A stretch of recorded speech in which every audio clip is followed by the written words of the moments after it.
ನಮಸ್ಕಾರ.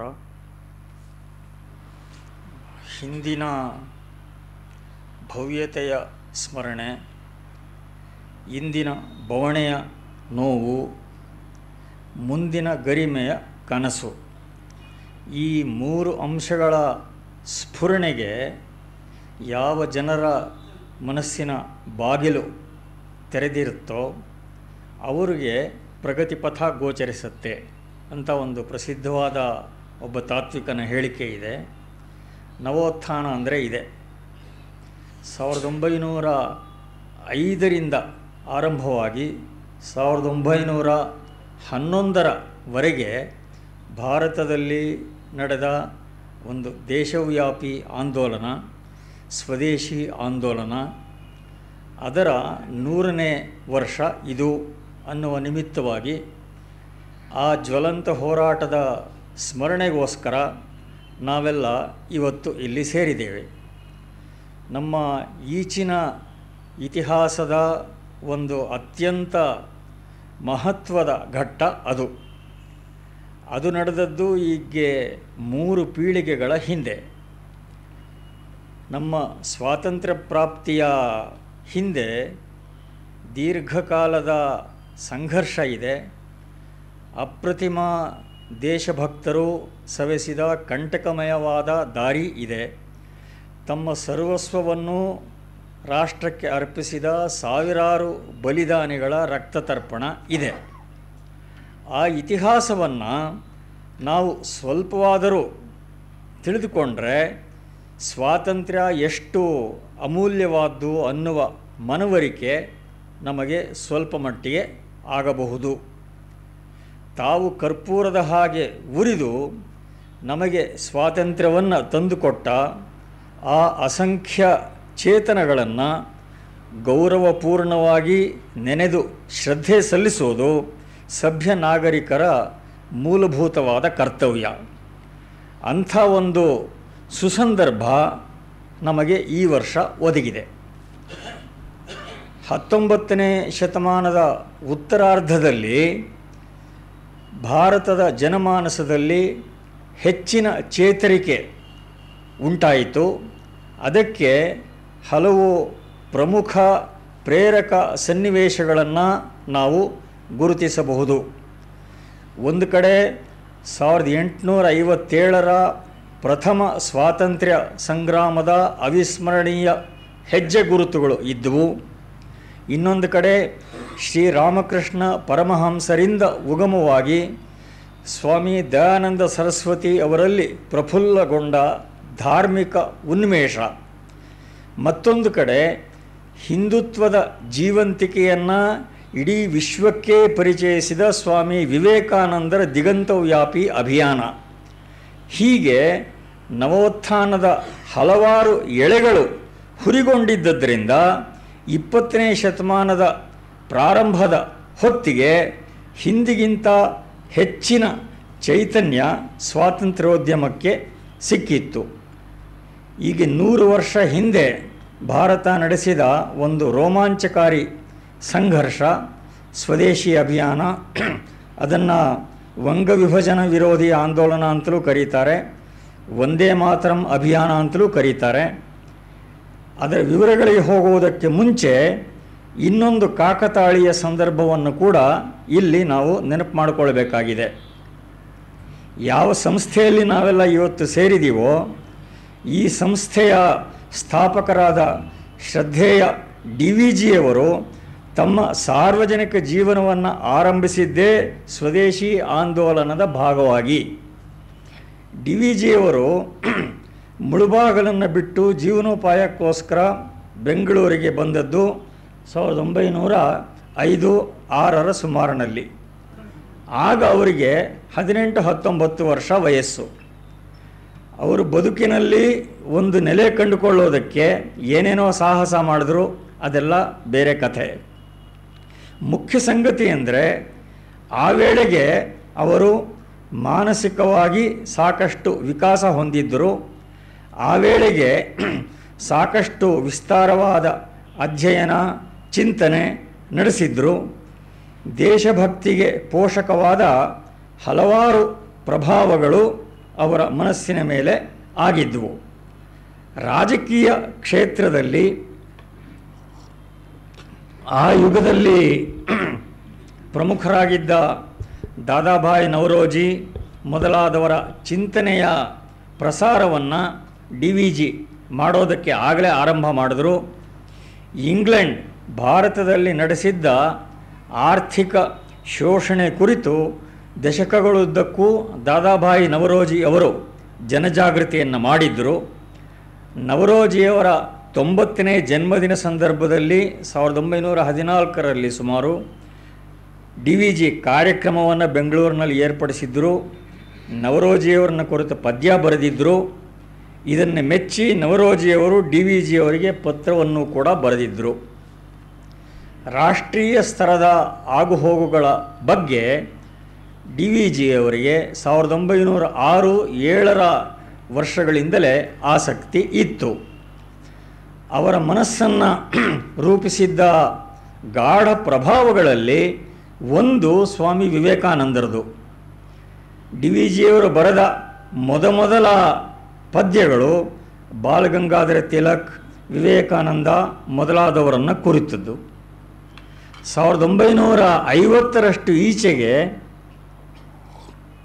ನಾವೆಲ್ಲ DVG ಅವರ ಶಿಷ್ಯತ್ವವನ್ನು ಸ್ವೀಕರಿಸಿದಾಗ ಕೂಡ ನಮಗೆಲ್ಲ ಅವರು ಕಡ್ಡಾಯವಾಗಿ ಓದಲೇಬೇಕು ಅಂತ ಆಗ್ರಹಪಡಿಸ್ತಾ ಇದ್ದದ್ದು ವಿವೇಕಾನಂದರ ಕೊಲಂಬೋ ಟು ಆಲ್ಮೋರಾ ಲೆಕ್ಚರ್ಸ್. 1905ರ ಆಸುಪಾಸಿನಲ್ಲಿ ಬಂಗಾಳ, ಪಂಜಾಬ್, ಮಹಾರಾಷ್ಟ್ರ, ತಮಿಳುನಾಡು ಮೊದಲಾದ ಕಡೆಗಳಲ್ಲಿ ಬ್ರಿಟಿಷ್ ಪ್ರಭುತ್ವದ ವಿರುದ್ಧ ಏನು ತೀವ್ರ ಹೋರಾಟ ನಡೀತಾ ಇತ್ತು, ಅದರಿಂದ ಸಹಜವಾಗಿಯೇ DVG ಪ್ರಭಾವಿತರಾದರು ಮತ್ತು ತಮ್ಮ ಮನಸ್ಸಿನ ಮೇಲೆ ಆದ ಯಾವುದೇ ಪ್ರಭಾವಕ್ಕೆ ಒಂದು ಕ್ರಿಯಾರೂಪವನ್ನು ಕೊಡುವ ಸ್ವಭಾವ ಕೂಡ DVG ಅವರಿಗೆ ಇತ್ತು. ಸೋಲಿನ ಮನೋಭಾವ ಬಿಡಬೇಕು, ಜೀವನೋತ್ಸಾಹ ಇರಬೇಕು ಅನ್ನುವ ವಿವೇಕಾನಂದ ಮೊದಲಾದವರಿಂದ ಪಡೆದುಕೊಂಡ ಸಂದೇಶವನ್ನು DVG ತಮ್ಮ ಜೀವನದ ಉದ್ದಕ್ಕೂ ಪ್ರಸಾರ ಮಾಡಿದರು. 1907ರಲ್ಲಿ ಸ್ವಾಮಿ ಅಭೇದಾನಂದರು ಅಮೆರಿಕದಿಂದ ಹಿಂದಿರುಗಿ ಅವರು ಬೆಂಗಳೂರಿಗೂ ಬಂದಿದ್ದರು. ಆಗ DVG ಅಭೇದಾನಂದರ ಬಗ್ಗೆ ಇಂಗ್ಲೀಷ್ನಲ್ಲಿ ಪದ್ಯವನ್ನು ಕೂಡ ಬರೆದಿದ್ದರು. DVG ಅವರ ಪತ್ರಿಕೋದ್ಯಮ ಪ್ರಾರಂಭದ ಹಂತದಲ್ಲಿ ಇದ್ದಾಗ 1908ರಲ್ಲಿ ಬಹುಶಃ ಬಂಗಾಳ ಮೊದಲಾದ ಕಡೆ ಬ್ರಿಟಿಷ್ ಸರ್ಕಾರ ಜಾರಿಗೊಳಿಸಿದ್ದ ಕ್ರಮಗಳ ಅನುವರ್ತನೆಯಾಗಿ ಮೈಸೂರು ಸಂಸ್ಥಾನದಲ್ಲಿ ದಿವಾನ್ VP ಮಾಧವರಾಯರು ವೃತ್ತಪತ್ರಿಕಾ ನಿಯಂತ್ರಣ ಕಾನೂನನ್ನು ಘೋಷಣೆ ಮಾಡಿದರು. ಸರ್ಕಾರಕ್ಕೆ ತಲೆಬಾಗುವುದಕ್ಕೆ ನಿರಾಕರಿಸಿ ಇಲ್ಲಿಯ ಪ್ರಮುಖ ಪತ್ರಿಕೆಗಳೆಲ್ಲ ಪ್ರಕಟಣೆಯನ್ನು ನಿಲ್ಲಿಸಿದವು. DVG ಆಗ ಇಲ್ಲಿ ಕೆಲಸ ಇಲ್ಲದೆ ಮದ್ರಾಸಿಗೆ ಹೋಗಿ ಮೈಸೂರಿನ ವೃತ್ತಪತ್ರಿಕಾ ನಿಯಂತ್ರಣ ಕಾನೂನನ್ನು ವಿರೋಧಿಸಿ ಪ್ರೆಸ್ ಗ್ಯಾಗ್ ಇನ್ ಮೈಸೂರು ಅನ್ನುವ ಹೆಸರಿನಲ್ಲಿ ಒಂದು ಸಂಕಲಿತ ಪುಸ್ತಕವನ್ನು ಸಿದ್ಧಗೊಳಿಸಿದರು. ಅದರ ಪ್ರಕಟಣೆಗೆ ಅಲ್ಲಿ ನೆರವಾದವರು ಸ್ವದೇಶಿ ಆಂದೋಲನದ ಒಬ್ಬ ಪ್ರಮುಖ ಪ್ರವರ್ತಕರಾಗಿದ್ದ P. ತಿರುಮಲಾಚಾರ್ಯವರು. ಅದೇ ಸಮಯದಲ್ಲಿ V.O. ಚಿದಂಬರಂ ಪಿಳ್ಳೆ ಮೊದಲಾದವರು ನಡೆಸಿದ್ದ ವ್ಯಾಪಕ ಸ್ವದೇಶಿ ಆಂದೋಲನದ ಪ್ರತ್ಯಕ್ಷ ದರ್ಶನ DVG ಅವರಿಗೆ ಆಯಿತು. ತಿರುಮಲಾಚಾರ್ಯರ ಪ್ರೇರಣೆಯಿಂದ ಮದ್ರಾಸಿನಲ್ಲಿ DVG ಅವರ ಕೆಲವು ಭಾಷಣಗಳು ಕೂಡ ಆಗ ಆದವು. ಅಷ್ಟೊತ್ತಿಗೆ ಬಂಧನವನ್ನು ತಪ್ಪಿಸಿಕೊಳ್ಳುವುದಕ್ಕೆ ಮಹಾಕವಿ ಸುಬ್ರಹ್ಮಣ್ಯ ಭಾರತಿಯವರು ಪಾಂಡಿಚೇರಿಗೆ ಹೋಗಿದ್ದರು. DVG ಅವರು ಮದ್ರಾಸಿನಿಂದ ಪಾಂಡಿಚೇರಿಗೆ ಹೋಗಿ ಸುಬ್ರಹ್ಮಣ್ಯ ಭಾರತಿಯವರ ಜೊತೆ ಕೆಲವು ಸಮಯ ಇದ್ದರು. ಏತನ್ಮಧ್ಯ ಕೆಲವು ಪರಿಚಿತರು DVG ಅವರ ಬಗ್ಗೆ ಅವರ ತಂದೆಗೆ ಪತ್ರ ಬರೆದರು. ಇಲ್ಲಿ ವಾತಾವರಣ ಬಹಳ ಕ್ಲೇಶಮಯವಾಗಿದೆ, ನಿಮ್ಮ ಮಗನ ದಾರಿ ಸರಿಯಾಗಿಲ್ಲ, ಅವನು ನೀವು ಕರೆಸ್ಕೊಳ್ಳದೆ ಇದ್ದರೆ ಇಲ್ಲಿ ಅವನು ಪೊಲೀಸ್ನವ್ರು ಹಿಡಿದು ಹಾಕ್ಬಿಡ್ತಾರೆ, ಏನಾದರೂ ಮಾಡಿ ಅವನ್ನು ವಾಪಸ್ ಕರೆಸ್ಕೊಳ್ಳಿ ಅಂತ DVG ಅವರ ತಂದೆಗೆ ಪರಿಚಿತರ ಪತ್ರ ಬರೆದರು. DVG ಅವರು ಎಷ್ಟೇ ಸ್ವತಂತ್ರ ಮನೋವೃತ್ತಿಯವರಾಗಿದ್ದರೂ ಅವರ ತಂದೆಯ ಮಾತಿಗೆ ಎದುರಾಡ್ತಾ ಇರಲಿಲ್ಲ. ಹೀಗೆ ತಂದೆಯ ಒತ್ತಾಯದಿಂದ ಅವರು ಬೆಂಗಳೂರಿಗೆ ವಾಪಸ್ ಬಂದರು 1909ರ ಆರಂಭದಲ್ಲಿ. ಆದರೆ ಬೆಂಗಳೂರಿಗೆ ಹಿಂತಿರುಗಿದ ಮೇಲೂ ಕೂಡ DVG ಮಾಡಿದ್ದು ಸ್ವದೇಶಿ ಅಭಿಯಾನವನ್ನೇ. ಚಿಕ್ಕಪೇಟೆಯಲ್ಲಿ ಒಂದು ಅಂಗಡಿಯನ್ನು ಬಾಡಿಗೆಗೆ ತಗೊಂಡು ಅಲ್ಲಿ ಸ್ವದೇಶಿ ಲೈಬ್ರರಿ ಅಂತ ಒಂದು ವಾಚನಾಲಯವನ್ನು ಪ್ರಾರಂಭ ಮಾಡಿದ್ರು. ಆಮೇಲೆ ಜೊತೆಯಲ್ಲೇ ವಂದೇ ಮಾತರಂ ಸೀರೀಸ್ ಅಂತ ಒಂದು ಪುಸ್ತಕ ಮಾಲೆಯನ್ನು ಕೂಡ ಆರಂಭ ಮಾಡಿದ್ರು. ಅವರು ಬರೆದು ಪ್ರಕಟಿಸಿದ ಮೊದಲನೇ ಪುಸ್ತಕ ಯುನೈಟೆಡ್ ಇಂಡಿಯಾ ಅಂತ. ಜನತೆಯ ಒಗ್ಗಟ್ಟಿನ ಮತ್ತು ದೇಶದ ಅಖಂಡತೆಯ ಅಗತ್ಯವನ್ನು ಒತ್ತಿ ಹೇಳಿದ ಬರಹ ಅದು. ವಂದೇ ಮಾತರಂ ಬಗ್ಗೆ, ಅಖಂಡ ಭಾರತದ ಬಗ್ಗೆ DVGಯವರಿಗೆ ಅಚಲವಾದ ಶ್ರದ್ಧೆ ಇತ್ತು. ಅವರ ಮಟ್ಟಿಗೆ ಇವು ನಾನ್ ನೆಗೋಷಿಯಬಲ್. ತಮ್ಮ ಮಟ್ಟಿಗೆ ಅವರು ರಾಷ್ಟ್ರಗೀತೆ ಅಂತ ಕೊನೆಯವರೆಗೆ ಅವರು ಪುರಸ್ಕರಿಸಿದ್ದು ವಂದೇ ಮಾತರಂ ಗೀತವನ್ನೇ. 1907-8 ಹೊತ್ತಿಗೆ DVG ಅದನ್ನು ಆರ್ಯಾವೃತ್ತದಲ್ಲಿ ಸಂಸ್ಕೃತಕ್ಕೆ ತರ್ಜುಮೆ ಮಾಡಿದರು. ಆಮೇಲಿನ ದಿನಗಳಲ್ಲಿ ಪಾಕಿಸ್ತಾನ ರಚನೆಯ ಬೇಡಿಕೆ ಅತಾರ್ಕಿಕ ಅಂತ ತೀವ್ರವಾಗಿ ವರ್ಷಗಳುದ್ದಕ್ಕೂ ವಿರೋಧ ಮಾಡಿದ್ರು DVGಯವರು. ಅವರ 1940ರ ದಶಕದ ಬರಹಗಳಲ್ಲಿ ಅದನ್ನು ಕಾಣಬಹುದು.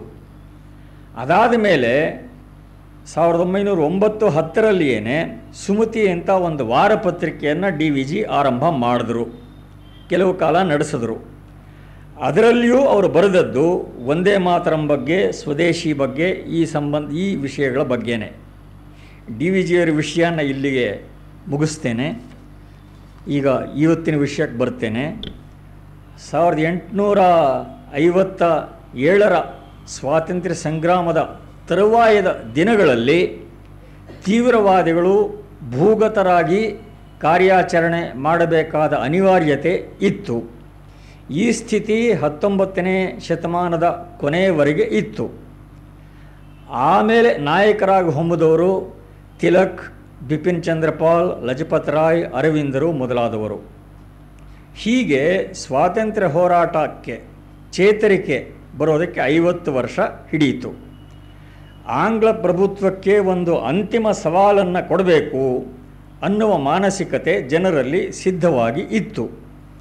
ಆ ಹಂತದಲ್ಲಿ ನಡೆದದ್ದು ಬಂಗಾಳದ ವಿಭಜನೆ.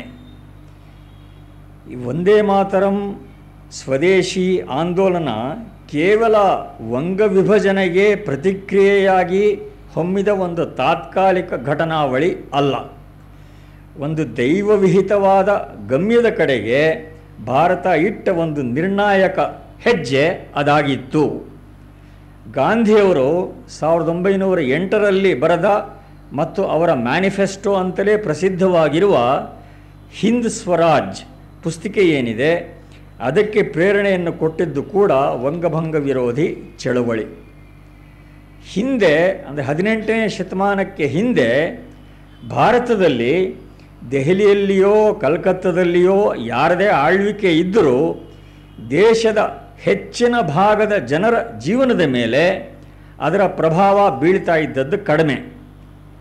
ಮೊಘಲರ ಆಳ್ವಿಕೆಯಲ್ಲಿ ಹಾಗೂ ಆಂಗ್ಲರ ಆಳ್ವಿಕೆಯ ಪ್ರಾರಂಭದ ಹಂತದಲ್ಲಿ ಭಾರತದಲ್ಲಿ ಸಮೃದ್ಧಿ ಇತ್ತು, ಸ್ವಾವಲಂಬನೆ ಇತ್ತು.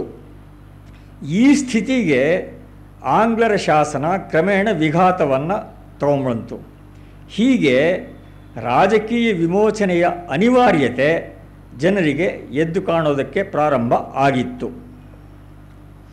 ಭಾರತದ ಸ್ವಾತಂತ್ರ್ಯೋದ್ಯಮದ ಇತಿಹಾಸದಲ್ಲಿ 1857ರ ಸಂಗ್ರಾಮದ ನಂತರ ಇಡೀ ದೇಶ ಸಂಘಟಿತವಾಗಿ ಬ್ರಿಟಿಷರ ಆಳ್ವಿಕೆಯ ವಿರುದ್ಧ ಎದ್ದು ನಿಂತದ್ದು 1905ರಲ್ಲಿ.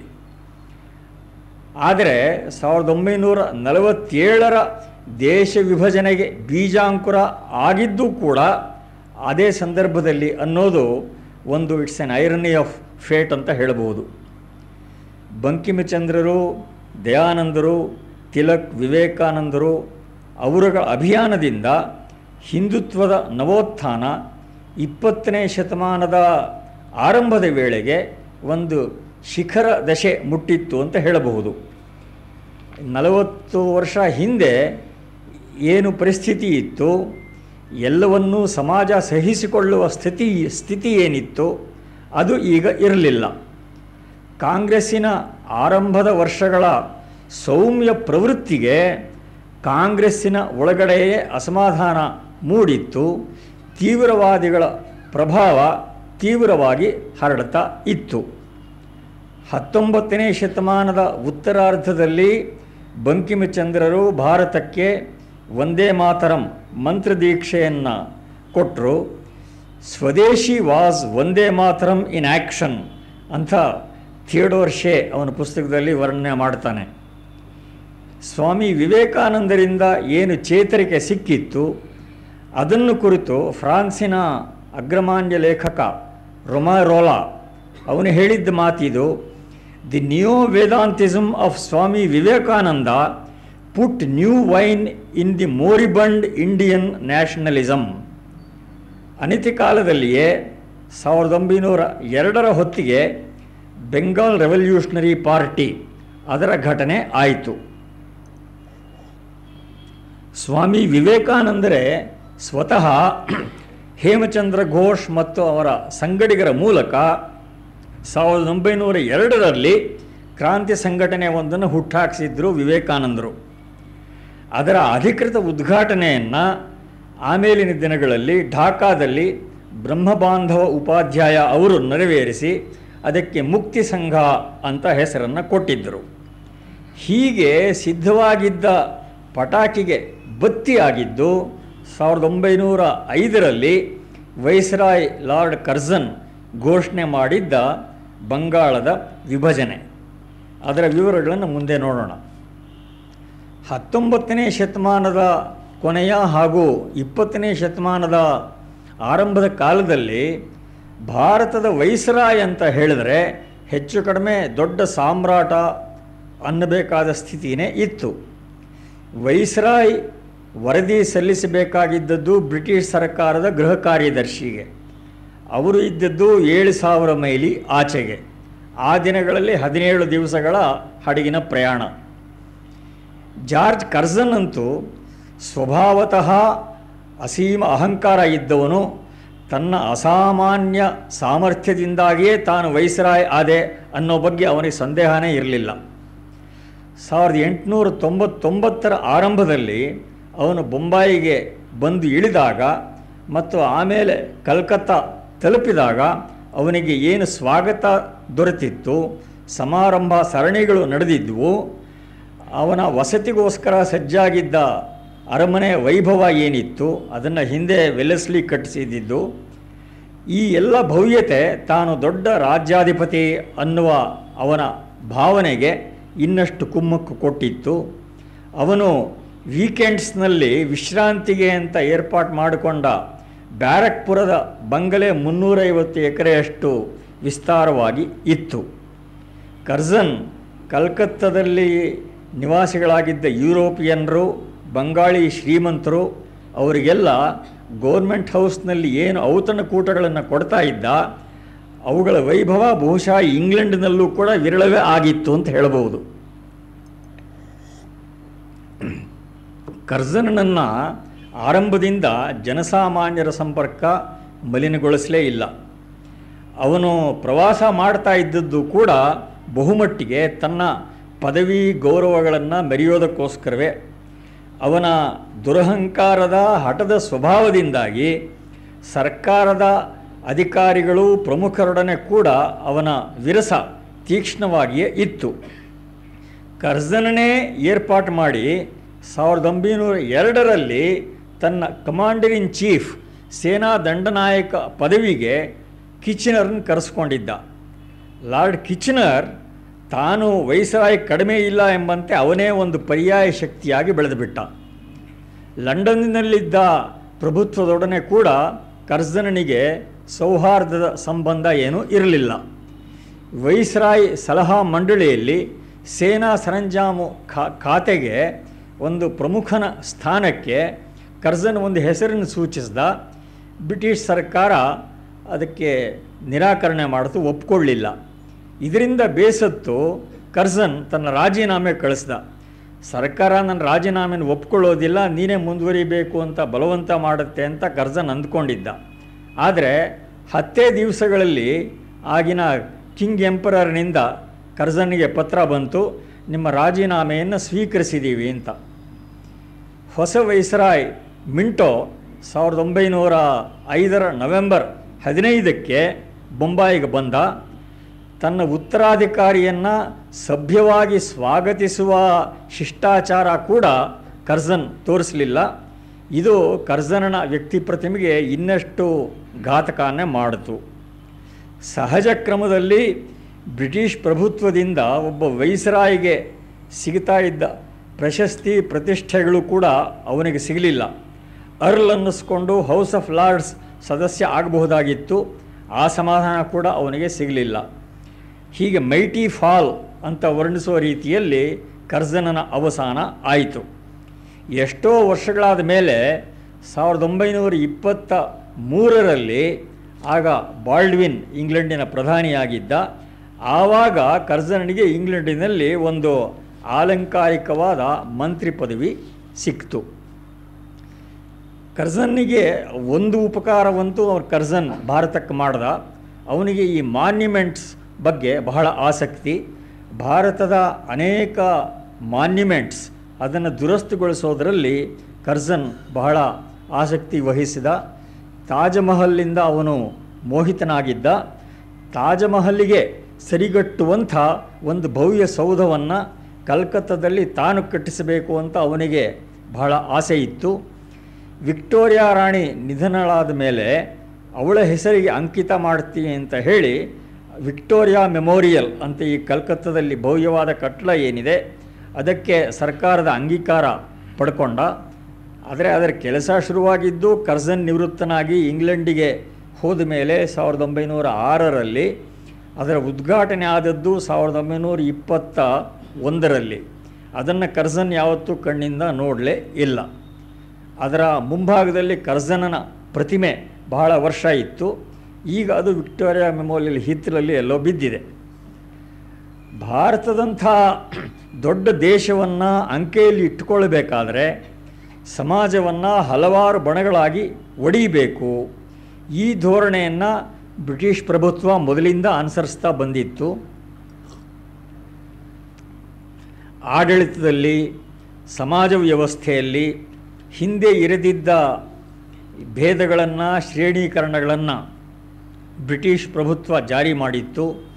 ಅವಕ್ಕೆಲ್ಲ ಕಲಶಪ್ರಾಯವಾಗಿ ಅವರಲ್ಲಿ ಹುಟ್ಟಿದ ಕಲ್ಪನೆ ಹಿಂದೂಗಳಿಗೂ ಮುಸ್ಲಿಮರಿಗೂ ನಡುವೆ ಬಿರುಕನ್ನು ಉಂಟು ಮಾಡಿ ಇದರ ಮೂಲಕ ರಾಷ್ಟ್ರವಾದಿ ಆಂದೋಲನವನ್ನು ದುರ್ಬಲಗೊಳಿಸಬೇಕು. ಇದು ಬ್ರಿಟಿಷ್ ಸರ್ಕಾರದ ಯೋಜನೆ. ಮತ್ತು 19ನೇ ಶತಮಾನದ ಅಂತ್ಯದ ಹೊತ್ತಿಗೆ ಸ್ವಾತಂತ್ರ್ಯ ದಾಹವನ್ನು ಮಿಕ್ಕ ಪ್ರಾಂತಗಳಿಗಿಂತ ಹೆಚ್ಚು ಪ್ರಖರವಾಗಿ ಪ್ರಕಟ ಮಾಡಿದ್ದ ಪ್ರಾಂತಗಳು ಮಹಾರಾಷ್ಟ್ರ ಮತ್ತು ಬಂಗಾಳ. ಆದ್ದರಿಂದ ಈ ಎರಡು ಪ್ರಾಂತಗಳನ್ನು ಒಡೆಯೋದು, ದುರ್ಬಲಗೊಳಿಸೋದು ಆಗಿನ ವೈಸ್ರಾಯಿಗಳಿಗೆ ಆದ್ಯತೆಯ ಸಂಗತಿ ಆಗಿತ್ತು. ಈ ದೃಷ್ಟಿಯಿಂದ ಮಹಾರಾಷ್ಟ್ರದಲ್ಲಿ ಬಿರಾರ್ ಭಾಗವನ್ನು ಆಗಿನ ಹಿಂದಿ ಭಾಷಿಕವಾದ ಸೆಂಟ್ರಲ್ ಪ್ರಾವಿನ್ಸಸ್ಗೆ ಸೇರ್ಪಡೆಗೊಳಿಸುವ ಯೋಜನೆಯನ್ನು ಲೆಫ್ಟಿನೆಂಟ್ ಗವರ್ನರ್, ಸೆಂಟ್ರಲ್ ಪ್ರಾವಿನ್ಸಸ್ಸಿನ ಲೆಫ್ಟಿನೆಂಟ್ ಗವರ್ನರ್ ಆಂಡ್ರೂ ಫ್ರೇಜರ್ ಮುಂದಿಟ್ಟಿದ್ದ. ಮತ್ತು ರಾಜನೀತಿಯ ದೃಷ್ಟಿಯಿಂದ ಬಂಗಾಳವನ್ನು ಒಡೆಯೋದು ಕೂಡ ಅಗತ್ಯ ಅನ್ನುವ ಸಲಹೆ ಕೂಡ ಮಾಡಿದ್ದವನು ಫ್ರೇಜರ್. ಈ ಪ್ರಸ್ತಾವಗಳಿಗೆ ಕರ್ಜನ್ ಮೊದಲ ಅನುಮೋದನೆ ದಾಖಲೆ ಮಾಡಿದ್ದು 1903ರ ಜೂನ್ ತಿಂಗಳಲ್ಲಿ. ಹೀಗೆ ವಾಸ್ತವವಾಗಿ ವಂಗ ವಿಭಜನೆಯ ಕಲ್ಪನೆ ಕರ್ಜನನದೇನೂ ಅಲ್ಲ.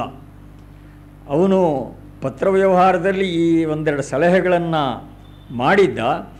ಮತ್ತು ಈ ಸಲಹೆ ಮಾಡಿದಾಗ ಅಧಿಕಾರಿಗಳ ಪ್ರತಿಕ್ರಿಯೆ ಅವನಿಗೆ ಆಶ್ಚರ್ಯವನ್ನೇ ಉಂಟು ಮಾಡಿತ್ತು. ಆಂಡ್ರೂ ಫ್ರೇಜರ್ ಮತ್ತು ಆಗ ಗೃಹ ಮಂತ್ರಿಯಾಗಿದ್ದ ರಿಜ್ಲೆ ಈ ದಿಕ್ಕಿನ ಒಂದು ವಿಭಜನೆಯ ಯೋಜನೆಯನ್ನು ಆಗಲೇ ಎಷ್ಟೋ ವರ್ಷ ಹಿಂದೆಯೇ ಸಿದ್ಧ ಮಾಡಿ ಇಟ್ಟುಕೊಂಡು ಅದನ್ನೇ ಕಾರ್ಯಗತಗೊಳಿಸುವ ಸಾಹಸಿ ವೈಸ್ರಾಯೊಬ್ಬ ಬರಲಿ ಅಂತ ಕಾದಿದ್ದರು. ಆದರೆ ಇದರ ವಾಸನೆ ಬಂದ ಕೂಡಲೇ ಎಷ್ಟು ವ್ಯಾಪಕವಾದ ಪ್ರತಿಭಟನೆ ಹೊರಡ್ತು ಅಂತ ಹೇಳಿದರೆ ಕರ್ಜನ್ ಅದು ಹೆದರಿ ಅದನ್ನು ತಾತ್ಕಾಲಿಕವಾಗಿ ಹಿಂತೆಗೆದುಕೊಂಡ. ಆದರೆ ತನ್ನ ರಹಸ್ಯ ಸಿದ್ಧತೆಗಳನ್ನು ಮುಂದುವರಿಸಿದ. ಢಾಕಾ ಅಂದರೆ ಪೂರ್ವ ಬಂಗಾಳದ ನವಾಬ ಸಲೀಮುಲ್ಲಾ ಅವನಿಗೆ 14 ಲಕ್ಷ ರೂಪಾಯಿ ಸಾಲ ಕೊಟ್ಟು ಬೇರೆ ರೀತಿಯ ಪ್ರಲೋಭನೆಗಳನ್ನು ಎಲ್ಲ ಅವನಿಗೆ ಒಡ್ಡಿ ಅವನನ್ನು ಬುಟ್ಟಿಗೆ ಹಾಕ್ಕೊಂಡ. ಢಾಕಾವನ್ನು ಈ ಯೋಜಿತ ಹೊಸ ಪ್ರಾಂತದ ರಾಜಧಾನಿಯನ್ನಾಗಿ ಮಾಡಬೇಕು ಅಂತ ಹೊರಟ. ಕರ್ಜನ್ ಬಂಗಾಳದ ವಿಭಜನೆಯನ್ನು ಘೋಷಣೆ ಮಾಡಿದ ಮೇಲಾದರೂ ಆಗಿನ ಕಾಂಗ್ರೆಸ್ಸಿನ ಸೌಮ್ಯ ಕಾರ್ಯಾವಳಿಯಲ್ಲಿ ದಿಶಾಪರಿವರ್ತನೆ ಆಗಬೇಕಾಗಿತ್ತು.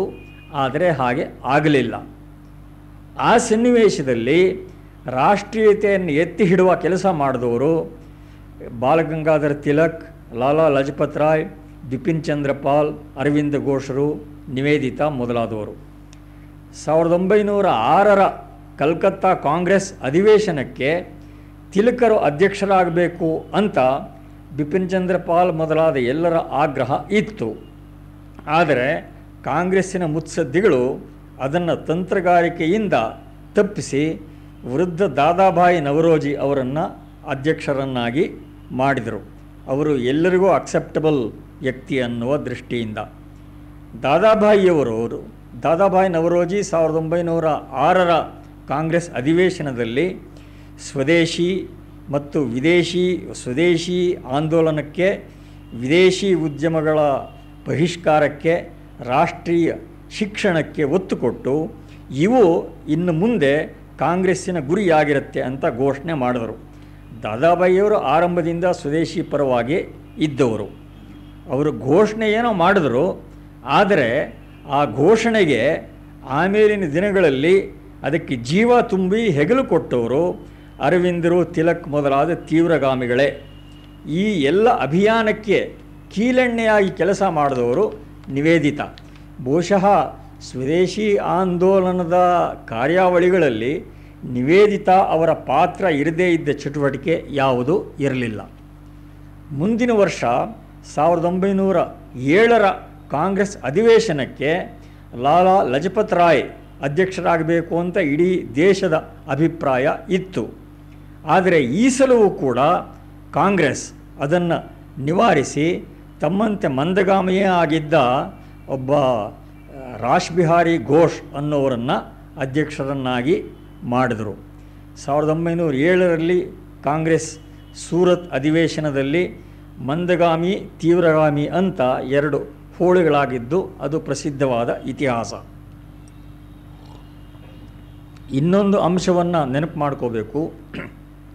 ಕೆಲವರು ನಾಯಕರು ಉಳಿದವರಿಗಿಂತ ದೂರದೃಷ್ಟಿ ಇಟ್ಕೊಂಡಿದ್ದರು. ಉದಾಹರಣೆಗೆ ಲಾಲಾ ಲಜಪತ್ ರಾಯ್ ಆರಂಭದ ದಿನಗಳಿಂದಲೇ ಹೇಳ್ತಾ ಇದ್ದರು, ಕೇವಲ ರಾಜಕೀಯ ವಿಮೋಚನೆ ಅಷ್ಟೇ ಈ ಸ್ವಾತಂತ್ರ್ಯ ಸಂಘರ್ಷದ ಗಮ್ಯ ಅಲ್ಲ. ಒಬ್ಬ ಸರ್ವಾಧಿಕಾರಿ ಹೋಗಿ ಇನ್ನೊಬ್ಬ ಬಂದು ಕೂತ್ಕೊಂಡ್ರೆ ಅದರಿಂದ ಪ್ರಯೋಜನ ಏನೂ ಆಗೋದಿಲ್ಲ. ಭಾರತ ಸ್ವತಂತ್ರವಾಗುವುದರ ಜೊತೆಗೆ ಪ್ರತಿಷ್ಠಿತವೂ ಆಗಬೇಕು, ಅಖಂಡವಾಗಿಯೂ ಇರಬೇಕು. ಈ ಮಾತನ್ನು ಲಜಪತ್ ರಾಯ್ ಪದೇ ಪದೇ ಹೇಳ್ತಾ ಇದ್ದರು. ಇನ್ನೂ ಯಾರೂ ವಿಭಜನೆಯ ಮಾತನ್ನೇ ಎತ್ತದೇ ಇರುವ ದಿವಸಗಳಲ್ಲಿ ಲಜಪತ್ ರಾಯ್ ದೇಶದ ಅಖಂಡತೆಗೆ ಸ್ವರಭಾರ ಕೊಟ್ಟು ಮಾತಾಡ್ತಾ ಇದ್ದರು. ಕರ್ಜನ್ ಭಾರತದ ರಾಷ್ಟ್ರೀಯತೆಯ ಪರವಾದ ಸಂಘರ್ಷಕ್ಕೆ ಮರಣಾಂತಕವಾದ ಪೆಟ್ಟು ಕೊಡಬೇಕು ಅಂತ ಹೊರಟ. 1905ರ ಅಕ್ಟೋಬರ್ 16ರಿಂದ ಬಂಗಾಲ 2ಆಗಿ ವಿಭಜನೆ ಆಗತ್ತೆ ಅಂತ ಘೋಷಣೆ ಮಾಡಿದ. ಕೇವಲ ಹಿಂದೂಗಳಿಗೆ ಮುಸ್ಲಿಮರಿಗೆ ನಡುವೆ ಬಿರುಕನ್ನು ಉಂಟು ಮಾಡೋದು ಅಷ್ಟೇ ಕರ್ಜನನ ಯೋಜನೆಯ ಉದ್ದೇಶ ಆಗಿರಲಿಲ್ಲ. ರಾಜಕೀಯದಲ್ಲಿ ವಿದ್ಯಾರ್ಥಿಗಳು ಭಾಗವಹಿಸುವುದನ್ನು ನಿಷೇಧಿಸಿದ ರಿಜ್ಲೆ ಸರ್ಕ್ಯುಲರ್ ಅದು ಹೊರಡಿತು. ವಂದೇ ಮಾತರಂ ಘೋಷಣೆಗೆ ನಿಷೇಧ ಹೊರಡಿತು. ಪತ್ರಿಕೆಗಳ ಪ್ರಕಟಣೆಯ ಸ್ವಾತಂತ್ರ್ಯದ ಹರಣ ಆಯಿತು. ಹೀಗೆ ಎಲ್ಲ ಮುಖಗಳಲ್ಲಿ ಭಾರತದ ಸಮಾಜದ ಮೇಲೆ ಆಂಗ್ಲ ಸರ್ಕಾರ ಸಮರವನ್ನೇ ಸಾರಿತು ಅಂತ ಹೇಳಬಹುದು. 1905ರ ಅಂತ್ಯದಲ್ಲಿ ಕರ್ಜನ್ ನಿವೃತ್ತನಾಗಿ ಇಂಗ್ಲೆಂಡಿಗೆ ಹೋದ. ಮಿಂಟೋ ವೈಸ್ರಾಯಿಯಾಗಿ ಬಂದ. ಆಮೇಲಾದರೂ ಪರಿಸ್ಥಿತಿ ಸುಧಾರಿಸಬಹುದೇನೋ ಅನ್ನುವ ಅನಿಸಿಕೆ ಇದ್ದರೂ ಆ ನಿರೀಕ್ಷೆ ಸುಳ್ಳಾಯಿತು. ಮಿಂಟೋ ಕರ್ಜನನ ಎಲ್ಲ ದಮನಕಾರಿ ಧೋರಣೆಗಳನ್ನು ಮುಂದುವರಿಸಿದ. ಪ್ರತಿಭಟನಾಕಾರರ ಮೇಲೆ ಈ ದಮನಾಸ್ತ್ರವನ್ನು ಧಾರಾಳವಾಗಿಯೇ ಮಿಂಟೋ ಕೂಡ ಬಳಸಿದ. ದೇಶದ ಎಲ್ಲ ಕಡೆ ಪತ್ರಕರ್ತರು ಸೇರಿದ ಹಾಗೆ ಸ್ವಾತಂತ್ರ್ಯ ಹೋರಾಟಗಾರರ ಮೇಲೆ, ಎಲ್ಲ ರಾಷ್ಟ್ರವಾದಿಗಳ ಮೇಲೆ ಮೊಕದ್ದಮೆಗಳನ್ನು ನಡೆಸಿದ. ಅವರಲ್ಲಿ ಹೆಚ್ಚಿನವರನ್ನು ಸೆರೆಗೆ ತಳ್ಳಿದ. ಈ ಕಾಲದ ಕರೆಯನ್ನು ಮೊದಲೇ ಗುರುತಿಸಿದ್ದವರು ರವೀಂದ್ರನಾಥ ಠಾಕೂರ್. ಅವರು 1904ರಲ್ಲಿಯೇ ಶಿವಾಜಿಯ ಬಗ್ಗೆ ಒಂದು ಪ್ರೇರಣಾದಾಯಿ ಕವನ ಬರೆದಿದ್ದರು. ಸ್ವದೇಶಿ ಸಮಾಜ ಮೊದಲಾದ ಹಲವಾರು ಪ್ರಬಂಧಗಳನ್ನು ಬರೆದಿದ್ದರು. ಈ ಆಂದೋಲನದ ಅಖಿಲ ಭಾರತ ವ್ಯಾಪ್ತಿಯನ್ನು ಅರವಿಂದರು ಆರಂಭದಿಂದಲೇ ಪ್ರತಿಪಾದನೆ ಮಾಡ್ತಾ ಬಂದಿದ್ದರು. ಆಮೇಲಿನ ದಿನಗಳಲ್ಲಿ ಬ್ರಹ್ಮಬಾಂಧವ ಉಪಾಧ್ಯಾಯ ಅವರು ರಾಮಕೃಷ್ಣರ ಶಿಷ್ಯರು, ವಿವೇಕಾನಂದರ ಸಹವರ್ತಿಗಳು. ಅವರೆಲ್ಲರೂ ಆಮೇಲಿಂದ ರಣಕಹಳೆಯನ್ನೇ ಬಾರಿಸಿದ್ರು ಅಂತ ಹೇಳಬಹುದು. ನೇರವಾಗಿ ಓದುವವರ ಮನ ಮುಟ್ಟು ಹಾಗೆ ಇರ್ತಾ ಇತ್ತು ಬ್ರಹ್ಮಬಾಂಧವ ಉಪಾಧ್ಯಾಯರ ಭಾಷೆ. 1906 ಫೆಬ್ರವರಿ 1 ಅವರ ಸಂಧ್ಯಾ ಅಂತ ಅವರು ಪತ್ರಿಕೆ ನಡೆಸ್ತಾ ಇದ್ದರು. ಅದರ 1906 ಫೆಬ್ರವರಿ 14ರ ಸಂಚಿಕೆಯಲ್ಲಿ ಅವರ ಲೇಖನ ಆರಂಭ ಆಗಿದ್ದು ಹೀಗೆ: Europe is civilised, but the last arbiter there is still the sword. This method of arbitration has lately been brought to bear on us here in India also by the free use of lathis ಇತ್ಯಾದಿಯಾಗಿ ಬರೀತಾರೆ. ಅವ್ರ ಮೇಲೆ ರಾಜದ್ರೋಹದ ಆಪಾದನೆ ಆಯಿತು, ಮೊಕದ್ದಮೆ ನಡೆಯಿತು, ವಿಚಾರಣೆ ಮುಂದುವರಿಯಿತು. ಆ ವಿಚಾರಣೆ ಮುಂದುವರೆದಿದ್ದ ಹಾಗೇ ಅವರು ಕಾಯಿಲೆಯಿಂದ ಬ್ರಹ್ಮಬಾಂಧವ ಉಪಾಧ್ಯಾಯರ ದೇಹಾವಸಾನ ಆಯಿತು 1907ರ ಅಕ್ಟೋಬರ್ನಲ್ಲಿ.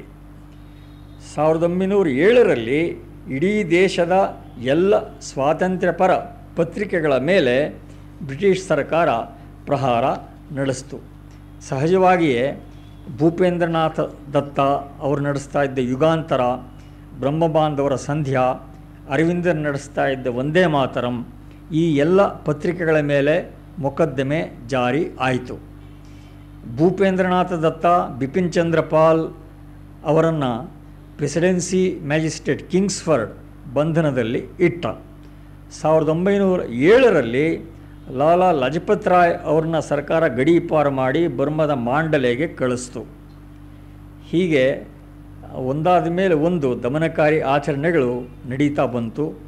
ಆದರೆ ಇದಕ್ಕೆ ಪ್ರತಿಭಟನೆ 1905ರ ಆಗಸ್ಟ್ 7 ಯಾವಾಗ ಕರ್ಜನನ ಸೂಚನೆ ಬಂತು, ಮುಂದಿನ ವಿಭಜನೆಯ ಸೂಚನೆ ಬಂತು, ಆವಾಗಿಂದಲೇ ಅದಕ್ಕೆ ಪ್ರತಿಭಟನೆ ಕೂಡ ಚಾಲು ಆಯಿತು.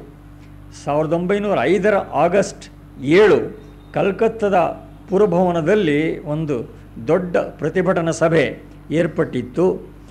ಅದು ಎಷ್ಟು ಅಗಾಧ ಜನಸಂಖ್ಯೆ ಅದಕ್ಕೆ ಬಂದಿತ್ತು ಅಂತ ಹೇಳಿದ್ರೆ, ಒಂದು ಸಭೆಗೆ ಬದಲಾಗಿ 3 ಸಭೆಗಳನ್ನು ಮಾಡಬೇಕಾಯಿತು.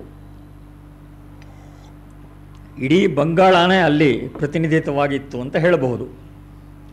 ಭಾರತದ ಸ್ವರಾಜ್ಯ ಕ್ರಾಂತಿಯ ಶಂಖನಾದ ಅಂತ ಆ ಸಭೆಯನ್ನು ವಿಲ್ ಡ್ಯೂರೆಂಟ್ ವರ್ಣನೆ ಮಾಡ್ತಾನೆ. ಆ ಬೃಹತ್ ಸಾರ್ವಜನಿಕ ಸಭೆಯಲ್ಲಿ ವಿದೇಶಿ ವಸ್ತುಗಳ ಬಹಿಷ್ಕಾರ ಮೊದಲಾದ ನಿರ್ಣಯವನ್ನು ಘೋಷಣೆ ಮಾಡಿದ್ದು ಆಯಿತು. ಈ ಹಿನ್ನೆಲೆಯಲ್ಲಿ ಪ್ರಾಂತಾದ್ಯಂತ, ದೇಶಾದ್ಯಂತ ರಕ್ಷಾಬಂಧನವನ್ನು ವ್ಯಾಪಕವಾಗಿ ಆಚರಣೆ ಮಾಡಬೇಕು ಅಂತ ರವೀಂದ್ರನಾಥ ಠಾಕೂರರು ಸಲಹೆ ಮಾಡಿದರು.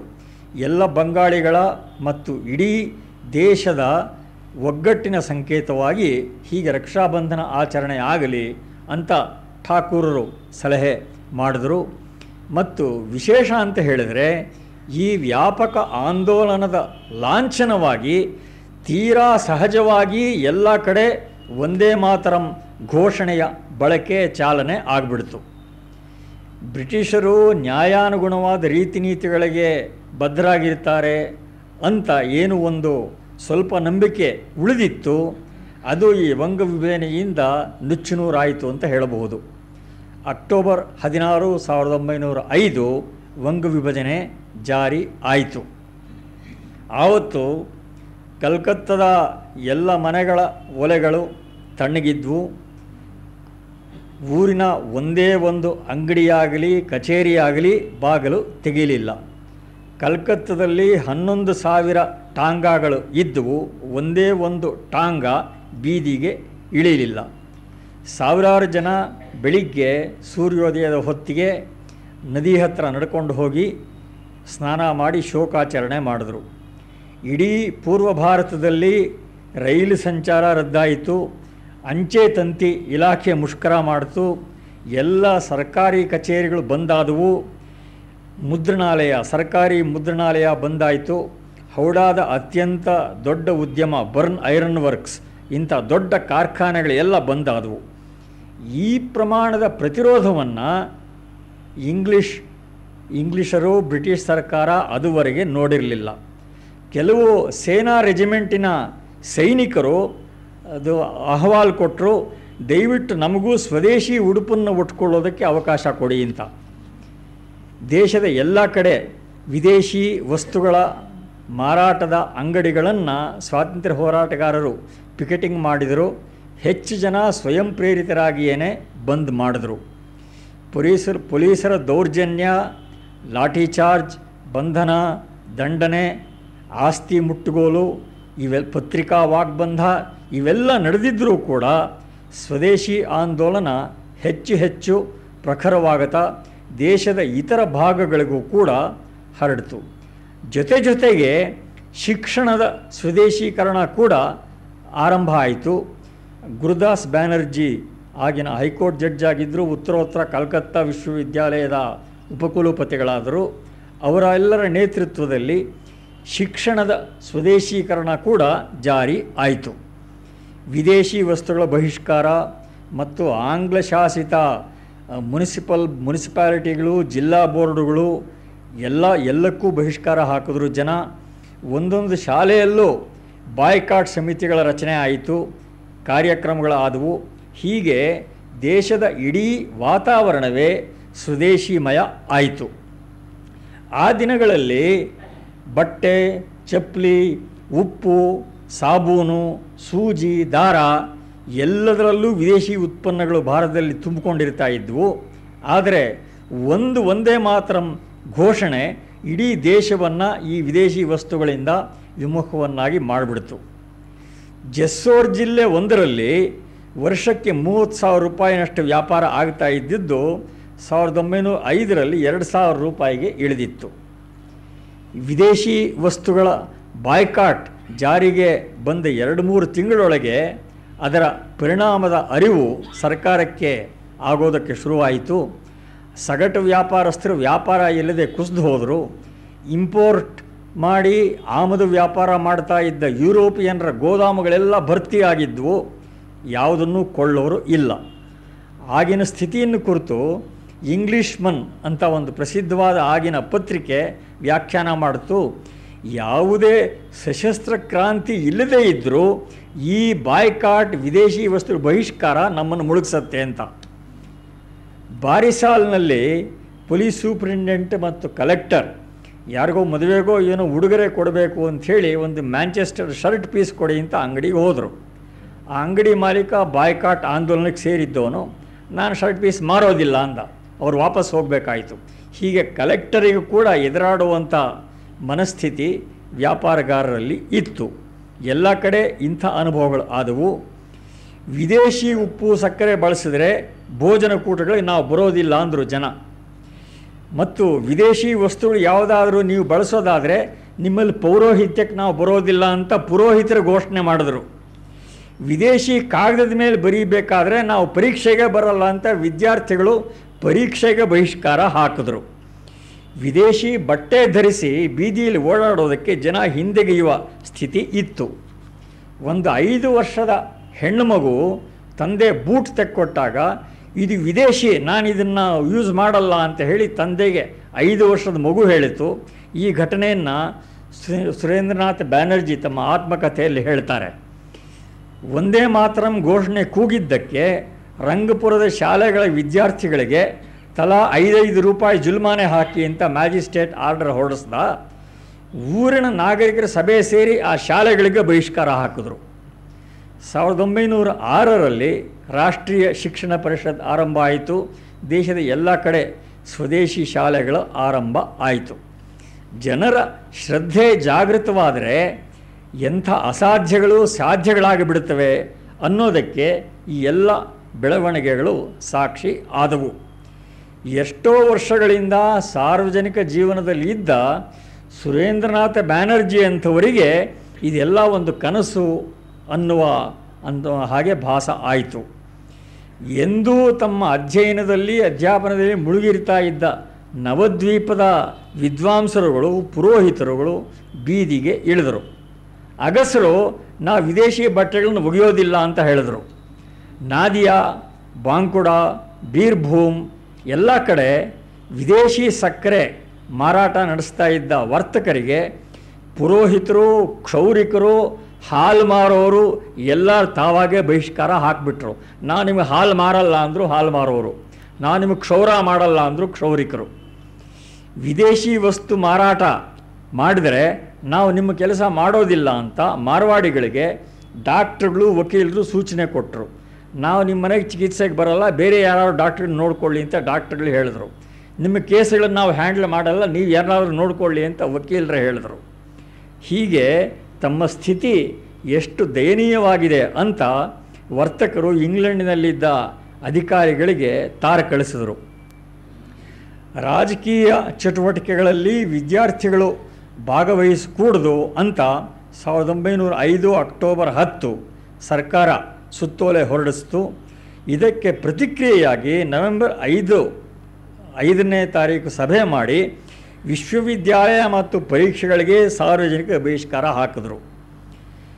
ಬ್ರಿಟಿಷರ ಕುತಂತ್ರವನ್ನು ಚೆನ್ನಾಗಿಯೇ ಗ್ರಹಿಸಿದ್ದ ರವೀಂದ್ರನಾಥ ಠಾಕೂರರು ಆರಂಭದಿಂದಲೇ ಎಲ್ಲ ಕಾರ್ಯಕ್ರಮಗಳಲ್ಲಿ ಮುಸ್ಲಿಮರು ದೊಡ್ಡ ಸಂಖ್ಯೆಯಲ್ಲಿ ಭಾಗವಹಿಸುವ ಹಾಗೆ ಏರ್ಪಾಟು ಮಾಡಿದ್ದರು. ವಕೀಲರಾಗಿದ್ದ ಅಬ್ದುಲ್ ರಜೂಲ್, ಮೌಲ್ವಿ ಲಿಯಾಕತ್ ಹುಸೇನ್ ಮತ್ತು ಇವರೆಲ್ಲನೂ ವಂಗಭಂಗ ಚಳವಳಿಯ ಮುಂಚೂಣಿಯಲ್ಲೇ ಇದ್ದರು. ಆದರೆ ಕಟ್ಟರವಾದಿ ಮುಸ್ಲಿಮರ ಮಾನಸಿಕತೆಯನ್ನು ಬ್ರಿಟಿಷ್ ಸರ್ಕಾರ ಚೆನ್ನಾಗಿ ತಿಳ್ಕೊಂಡಿತ್ತು. ಹೀಗಾಗಿ ಮುಸ್ಲಿಂ ಪ್ರತ್ಯೇಕತಾ ಪ್ರವೃತ್ತಿಯನ್ನು ಬೆಳೆಸೋದಕ್ಕೆ ಬಗೆಬಗೆಯ ಕ್ರಮಗಳನ್ನು ಬ್ರಿಟಿಷ್ ಸರ್ಕಾರ ಶುರು ಮಾಡಿತು. ಆಗಿನ ಹೊಸ ಪ್ರಾಂತದ ಲೆಫ್ಟಿನೆಂಟ್ ಗವರ್ನರ್ ಆಗಿದ್ದ ಬಂಫೀಲ್ಡ್ ಫುಲ್ಲರ್ ಅವನು ಅಲ್ಲಿ ಮುಸಲ್ಮಾನರಿಗೆ ಹೇಳಿದ, ನೀವು ಹಿಂದೂ ಅಂಗಡಿಗಳನ್ನು ಲೂಟಿ ಮಾಡಿ ಹಿಂದೂ ಸ್ತ್ರೀಯರ ಮಾನಭಂಗ ಮಾಡಿ ಸರ್ಕಾರ ನಿಮ್ಮನ್ನು ಶಿಕ್ಷಿಸೋದಿಲ್ಲ. ಹೀಗೆಲ್ಲ ಅವರಿಗೆಲ್ಲನೂ ಹುರಿದುಂಬಿಸ್ದ. ಮುಸಲ್ಮಾನರಿಗೆ ಶಿಕ್ಷೆ ಕೊಡಲೇಬೇಕಾದ ಪ್ರಸಂಗ ಬಂದರೆ 5 ರೂಪಾಯಿ ಜುಲ್ಮಾನ ಹಾಕಿ ಬಿಟ್ಬಿಡ್ತೇವೆ. ಅದೇ ರೀತಿ ಅಪರಾಧ ಹಿಂದೂಗಳಿಂದ ಆದರೆ ಅವರಿಗೆ ಕಠಿಣ ಕಾರಾವಾಸವನ್ನು ನಾವು ವಿಧಿಸ್ತೇವೆ. ಹೀಗೆಲ್ಲ ಮುಸ್ಲಿಮರನ್ನು ಎತ್ತಿ ಕಟ್ಟಿದ ಬಂಫೀಲ್ಡ್ ಫುಲ್ಲರ್. ಇದರ ಪರಿಣಾಮ ಭೀಕರವಾಯಿತು. ಮೈಮನ್ ಸಿಂಗ್, ಬಾಕರ್ಗಂಜ್, ಫರೀದ್ಪುರ, ಮಿದ್ನಾಪುರ, ನಾದಿಯಾ ಎಲ್ಲ ಕಡೆ ಹಿಂದೂಗಳು, ಆ ಜಿಲ್ಲೆಗಳೆಲ್ಲ ಹಿಂದೂಗಳಿಗೆ ನರಕಪ್ರಾಯ ಆಗಿಬಿಟ್ವು. ಜಮಾಲ್ಪುರ, ಕುಮಿಲ್ಲಾ ಎಲ್ಲ ಕಡೆ ಲೂಟಿ, ಸ್ತ್ರೀಯರ ಮಾನಭಂಗ ಇದಕ್ಕೆ ಲೆಕ್ಕಕ್ಕೆ ಸಿಗದಷ್ಟು ನಡೆದವು. ಹಿಂದೂ ಸ್ತ್ರೀಯರನ್ನು ದಿನಸಿ ಸಾಮಾನುಗಳ ಹಾಗೆ ಬೀದಿಯಲ್ಲಿ ಇಟ್ಟು ಮಾರಾಟ ಮಾಡಿದ ಪ್ರಕರಣಗಳು ಕೂಡ ದಾಖಲೆ ಆಗಿವೆ ಆ ದಿನಗಳಲ್ಲಿ. ತಿಲಕ್, ಲಜಪತ್ ರಾಯ್, ಬಿಪಿನ್ ಚಂದ್ರ ಪಾಲ್, ಅರವಿಂದ ಇಂಥವರ ಮೇಲೆ ಮತ್ತು ಹೆಸರೇ ಇವತ್ತಿಗೂ ಗೊತ್ತಿಲ್ಲದ ಅಸಂಖ್ಯ ದೇಶಭಕ್ತರ ಮೇಲೆ ಬ್ರಿಟಿಷ್ ಸರ್ಕಾರ ದಮನಚಕ್ರ ನಡೆಸ್ತಾ ಇತ್ತು. ಆಗ ಮಂದಗಾಮಿ ಕಾಂಗ್ರೆಸ್ ನಾಯಕರು ಮೌನವಾಗಿ ಇದ್ದರು. ಹೊಸದಾಗಿ ರಚಿತವಾದ ಈಸ್ಟರ್ನ್ ಬೆಂಗಾಲ್ ಅಂಡ್ ಅಸ್ಸಾಂ ಪ್ರಾಂತದಲ್ಲಿ ಬಂಫೀಲ್ಡ್ ಫುಲ್ಲರ್ ಅತ್ಯುಗ್ರ ದಮನಾಚರಣೆ ನಡೆಸಿದ. ಎಲ್ಲಿಯೂ ಒಂದು ಸಾರ್ವಜನಿಕ ಸಭೆ ನಡೀಬಾರದು ಹೀಗೆ ಏರ್ಪಾಟು ಮಾಡಿದ. ಎಳೆ ವಯಸ್ಸಿನ 5 ವರ್ಷ, 6 ವರ್ಷ, 10 ವರ್ಷದ ಮಕ್ಕಳ ಮೇಲೆ ಒಂದೇ ಮಾತರಂ ಕೂಗಿದ್ದಕ್ಕೋಸ್ಕರ ಲಾಠಿ ಚಾರ್ಜ್ ನಡೆಯಿತು. ಮತ್ತು ಸುರೇಂದ್ರನಾಥ ಬ್ಯಾನರ್ಜಿಯವರಂಥ ಗೌರವಾನ್ವಿತ ನಾಯಕರನ್ನು ಬಂಧನಕ್ಕೆ ಒಳಪಡಿಸಿದ. ಹೀಗೆ ಪುಲ್ಲರನ ಪಾಪಕುಂಭ ತುಂಬಿತು. ಇಷ್ಟು ಉಗ್ರವಾದ ದಮನಕಾರಿ ಶಾಸನವನ್ನು ಹೆಚ್ಚು ಕಾಲ ನಡೆಸೋದು ಅವನಿಗೆ ಕಷ್ಟವಾಯಿತು. ಅಸಹಾಯನಾಗಿ ವಂದೇ ಮಾತರಂ ಘೋಷಣೆಗೆ ತಾನು ವಿಧಿಸಿದ್ದ ನಿಷೇಧವನ್ನು ಅವನೇ ಹಿಂದಕ್ಕೆ ಪಡ್ಕೊಂಡು ರದ್ದು ಮಾಡ್ದ. ಆದರೆ ಅಷ್ಟೊತ್ತಿಗೆ ಬಾಟ್ಲಿ ಒಳಗಿಂದ ಭೂತ ಹೊರಕ್ಕೆ ಬಂದದ್ದಾಗಿತ್ತು. ಅಲ್ಪಕಾಲದಲ್ಲಿ ಕೇಂದ್ರ ಪ್ರಭುತ್ವದ ಆದೇಶದಂತೆ ಬಂಫೀಲ್ಡ್ ಫುಲ್ಲರ್ ರಾಜೀನಾಮೆ ಕೊಡಬೇಕಾಯಿತು. 1907 ಮೇ ತಿಂಗಳಲ್ಲಿ ವಿನಾಕಾರಣ ಲಾಲಾ ಲಜಪತ್ ರಾಯರಂಥ ಗೌರವಾನ್ವಿತ ನಾಯಕರನ್ನು ಸರ್ಕಾರ ಗಡೀಪಾರು ಮಾಡಿದ್ದು ಮಂದಗಾಮಿಗಳು ಸೇರಿದಂತೆ ಎಲ್ಲ ನಾಯಕರನ್ನು ಬಹಳ ಆಕ್ರೋಶಗೊಳಿಸಿತು. ಕೆಲವೇ ತಿಂಗಳಲ್ಲಿ ತಿಲಕರು, ಅರವಿಂದರು, ಬಿಪಿನ್ ಪಾಲ್ ಎಲ್ಲರೂ ಸೆರೆ ಸೇರಿದರು.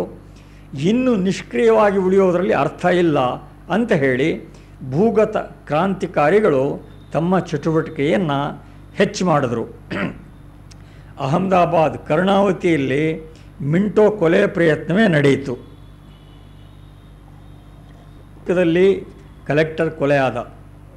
ಲಂಡನ್ನಿನಲ್ಲಿ ಭಾರತ ವ್ಯವಹಾರ ಸಚಿವನಾಗಿದ್ದ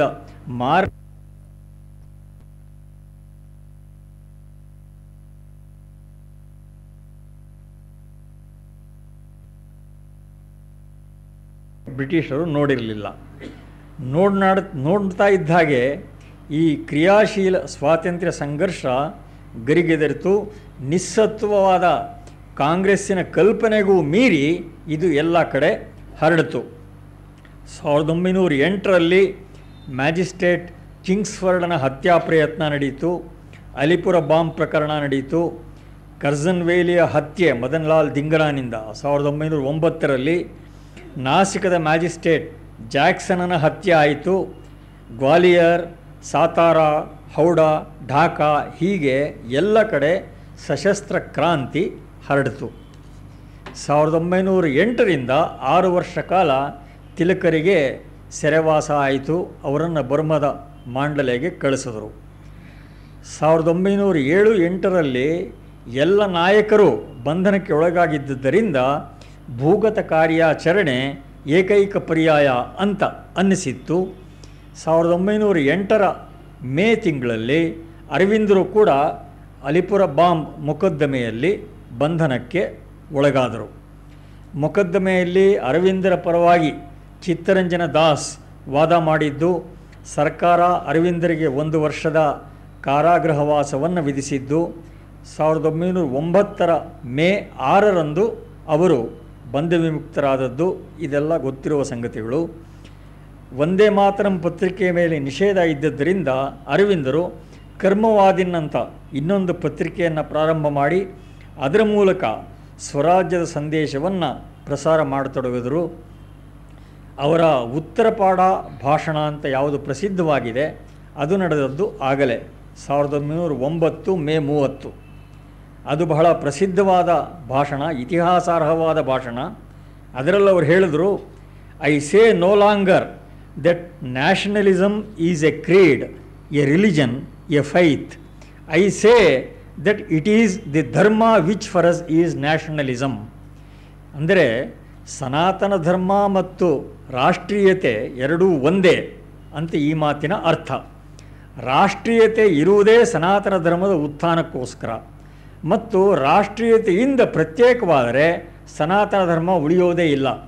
ಇದು ಆ ಸೂತ್ರದ ತಾತ್ಪರ್ಯ. ಈ ಸ್ಪಷ್ಟ ಸೂತ್ರೀಕರಣವನ್ನು ಅರವಿಂದರು ಕೊಟ್ಟರು. ಹೀಗೆ ಸ್ವಾತಂತ್ರ್ಯೋದ್ಯಮದಲ್ಲಿ ಜೀವಂತಿಕೆ ತುಂಬಿದವರು ಅರವಿಂದರು, ತಿಲಕ್, ಪಂಜಾಬಿನಲ್ಲಿ ಲಜಪತ್ ರಾಯ್, ಮಹಾರಾಷ್ಟ್ರದಲ್ಲಿ ತಿಲಕರು, ದಕ್ಷಿಣ ಭಾರತದಲ್ಲಿ ಸುಬ್ರಹ್ಮಣ್ಯ ಭಾರತಿ, ಸುಬ್ರಹ್ಮಣ್ಯ ಶಿವ, ವಿ.ಓ. ಚಿದಂಬರಂ ಪಿಳ್ಳೆ ಮೊದಲಾದವರು. ಸುಬ್ರಹ್ಮಣ್ಯ ಭಾರತಿ, ಸುಬ್ರಹ್ಮಣ್ಯ ಶಿವ, ಚಿದಂಬರಂ ಪಿಳ್ಳೆ ಈ 3 ಜನ ಸ್ವಾಮಿ ವಿವೇಕಾನಂದರಿಂದ ಪ್ರಭಾವಿತರಾಗಿ ಸ್ವಾತಂತ್ರ್ಯ ಹೋರಾಟಕ್ಕೆ ಇಳಿದಿದ್ದವರು. ಚಿದಂಬರಂ ಪಿಳ್ಳೆ ಶ್ರೀರಾಮಕೃಷ್ಣರ ಡೈರೆಕ್ಟ್ ಡಿಸೈಪಲ್. ಸ್ವಾಮಿ ರಾಮಕೃಷ್ಣಾನಂದರು ಆಗ ಮದ್ರಾಸ್ನಲ್ಲಿದ್ದರು. ಅವರ ಹತ್ತಿರ 1906ರಲ್ಲಿ ಹೋದರು. ಅವರು ಹೋಗಿದ್ದು ವೇದಾಂತ ಬೋಧನೆಗೆ, ಆದರೆ ರಾಮಕೃಷ್ಣಾನಂದರು ಅವರಿಗೆ ಮಾಡಿದ್ದು ಸ್ವದೇಶಿ ಬೋಧನೆ. ವೇದಾಂತದ ಕೆಲಸ ಮಾಡೋರು ಬಹಳ ಜನ ಇದ್ದಾರೆ. You should dedicate yourself to the swadeshi movement ಅಂತ he ordered Chidambaram Pillai to take to the swadeshi movement.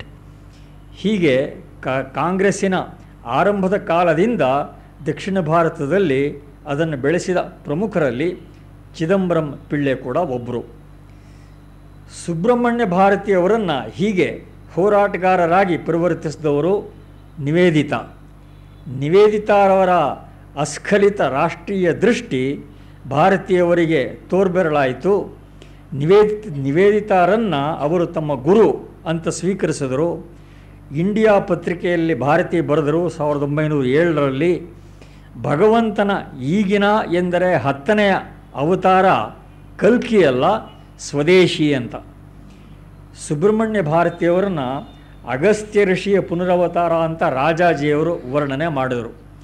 ಇವತ್ತಿಗೂ ಕೂಡ ತಮಿಳುನಾಡಿನಲ್ಲಿ ಜನಜನಿತವಾಗಿರುವ ಅನೇಕ ದೇಶಭಕ್ತಿ ಗೀತೆಗಳು ಸುಬ್ರಹ್ಮಣ್ಯ ಭಾರತಿಯವರು ಬರೆದದ್ದು.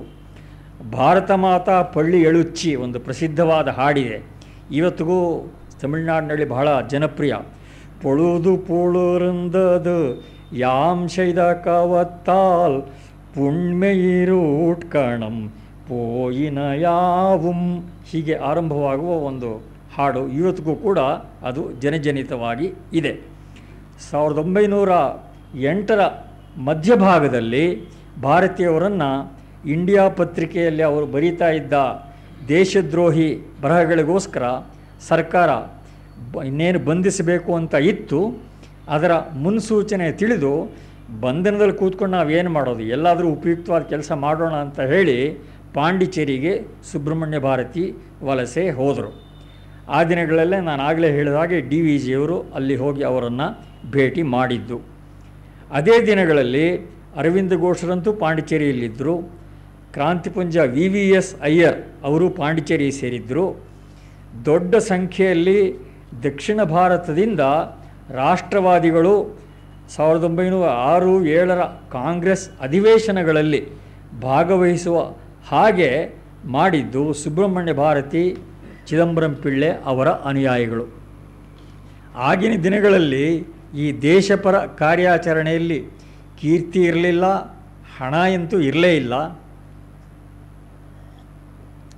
ಆದರೆ ಭಾರತೀಯವರು ಬದುಕಿದ್ದದ್ದು ಕೇವಲ 39 ವರ್ಷ. ಬದುಕಿನುದ್ದಕ್ಕೂ ಅವರು ಮಾಡಿದ್ದು ಅರೆಹೊಟ್ಟೆ ಊಟವೇ. ಅವರನ್ನು ಜೀವಂತವಾಗಿ ಇಟ್ಟಿದ್ದದ್ದು ದೇಶಭಕ್ತಿಯ ಆವೇಶ ಮಾತ್ರ. ಚಿದಂಬರಂ ಪಿಳ್ಳೆ ಅವರದು ಕೂಡ ಅಂಥದೇ ಒಂದು ವೀರಗಾಥೆ ಅಂತ ಹೇಳಬಹುದು. ತಮಿಳುನಾಡಿನಲ್ಲಿ ತೂತ್ತುಕುಡಿ ಟ್ಯೂಟಿಕೋರಿನ್ ಪೋರ್ಟ್, ಅದು ಒಂದು ಬಂದರು ಪಟ್ಟಣ. ಅಲ್ಲಿ ಹಡಗು ಸಂಚಾರ ಇತ್ತು. ಹಡಗಿನ ಕೆಲಸಗಾರರಿಗೆ ಕೊಡ್ತಾ ಇದ್ದ ಅಲ್ಪ ಸಂಬಳದಲ್ಲಿ ಅರ್ಧನ್ನ ಬ್ರಿಟಿಷ್ ಕಂಪನಿನೇ ಕಿತ್ಕೊಂಡ್ಬಿಡ್ತಾ ಇತ್ತು. ಇನ್ನು ಆಗಿನ ದಿನಗಳಲ್ಲಿ ಒಂದು 4 ಆಣೆಯಷ್ಟು ಕೊಟ್ಟರೆ ಅಷ್ಟು ಕೊಲಂಬೋವರೆಗೆ ಪ್ರಯಾಣ ಮಾಡಬಹುದಾಗಿತ್ತು. ಅದಕ್ಕೆ ಆ ಬ್ರಿಟಿಷ್ ಕಂಪನಿ ವಿಧಿಸಿದ್ದ ಶುಲ್ಕ 4 ರೂಪಾಯಿ. 4 ಆಣೆಯಷ್ಟು ವ್ಯಾಪಾರಕ್ಕೆ 4 ರೂಪಾಯಿ ಶುಲ್ಕ ವಿಧಿಸಿತ್ತು. ಹೀಗೆ ಬಗೆಬಗೆಯಾಗಿ ಶೋಷಣೆ ನಡೀತಾ ಇತ್ತು. ಮತ್ತು ಅಲ್ಲಿ ಮಾತ್ರವಲ್ಲ, ದಕ್ಷಿಣ ಭಾರತದಲ್ಲಿ ಯುರೋಪಿಯನ್ಸ್ ನಡೆಸ್ತಾ ಇದ್ದ ಮಿಲ್ಗಳು ಏನಿತ್ತು ಅದರಲ್ಲಿ ಇದೇ ರೀತಿಯ ಶೋಷಣೆ ನಡೀತಾ ಇತ್ತು. ಆ ಮಿಲ್ ವರ್ಕರ್ಸ್ ಅವರನ್ನು ಸಂಘಟಿಸಿ ಚಿದಂಬರಂ ಪಿಳ್ಳೆ ಅವರು ಟ್ರೇಡ್ ಯೂನಿಯನ್ ಮೂವ್ಮೆಂಟಿನ ಒಬ್ಬ ಆದ್ಯ ಪ್ರವರ್ತಕರು ಕೂಡ ಆದರು.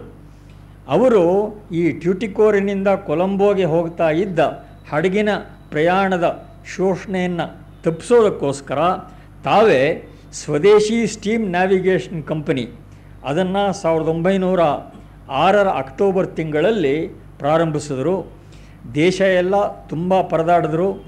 25 ರೂಪಾಯಿ ಬೆಲೆಯ 40,000 ಷೇರುಗಳನ್ನು ಸಂಗ್ರಹ ಮಾಡಿ ಬಂಡವಾಳವಾಗಿ ಬಳಸಿಕೊಂಡು ಅದರಲ್ಲಿ ಆ ಬಂಡವಾಳ ಸಂಗ್ರಹಣೆಯಲ್ಲಿ ಅವರಿಗೆ ಲೋಕಮಾನ್ಯ ತಿಲಕರ ಸಹಾಯ ಮಾಡಿದ್ರು. ನಾವಾಗಲೇ ಸ್ಮರಿಸಿದ ತಿರುಮಲಾಚಾರಿ ಅವರೆಲ್ಲ ಸಹಾಯ ಮಾಡಿದ್ರು.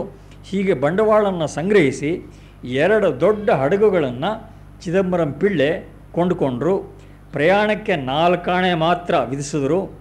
ಇದು ಎಷ್ಟು ಯಶಸ್ವಿಯಾಯಿತು ಅಂದರೆ ಬ್ರಿಟಿಷ್ ಕಂಪನಿ ಹಡಗಿಗೆ ಒಬ್ಬನೂ ಪ್ರಯಾಣಿಕನೇ ಇರಲಿಲ್ಲ. ಇದು ಎಷ್ಟು ಸುದ್ದಿ ಮಾಡ್ತು ಅಂತ ಹೇಳಿದರೆ ಇಡೀ ಜಗತ್ತಿನಲ್ಲೇ ಇದು ದೊಡ್ಡ ಸುದ್ದಿ ಆಗಿಬಿಡ್ತು. ಸರಿ, ಅದೇ ಅಧಿಕಾರಿಗಳು ಆಘಾತಗೊಂಡು ಆಗ ನಾವು ಫ್ರೀ ಸರ್ವಿಸ್ ಕೊಡ್ತೀವಿ ಹೀಗೆಲ್ಲ ಶುರು ಮಾಡಿದ್ರು.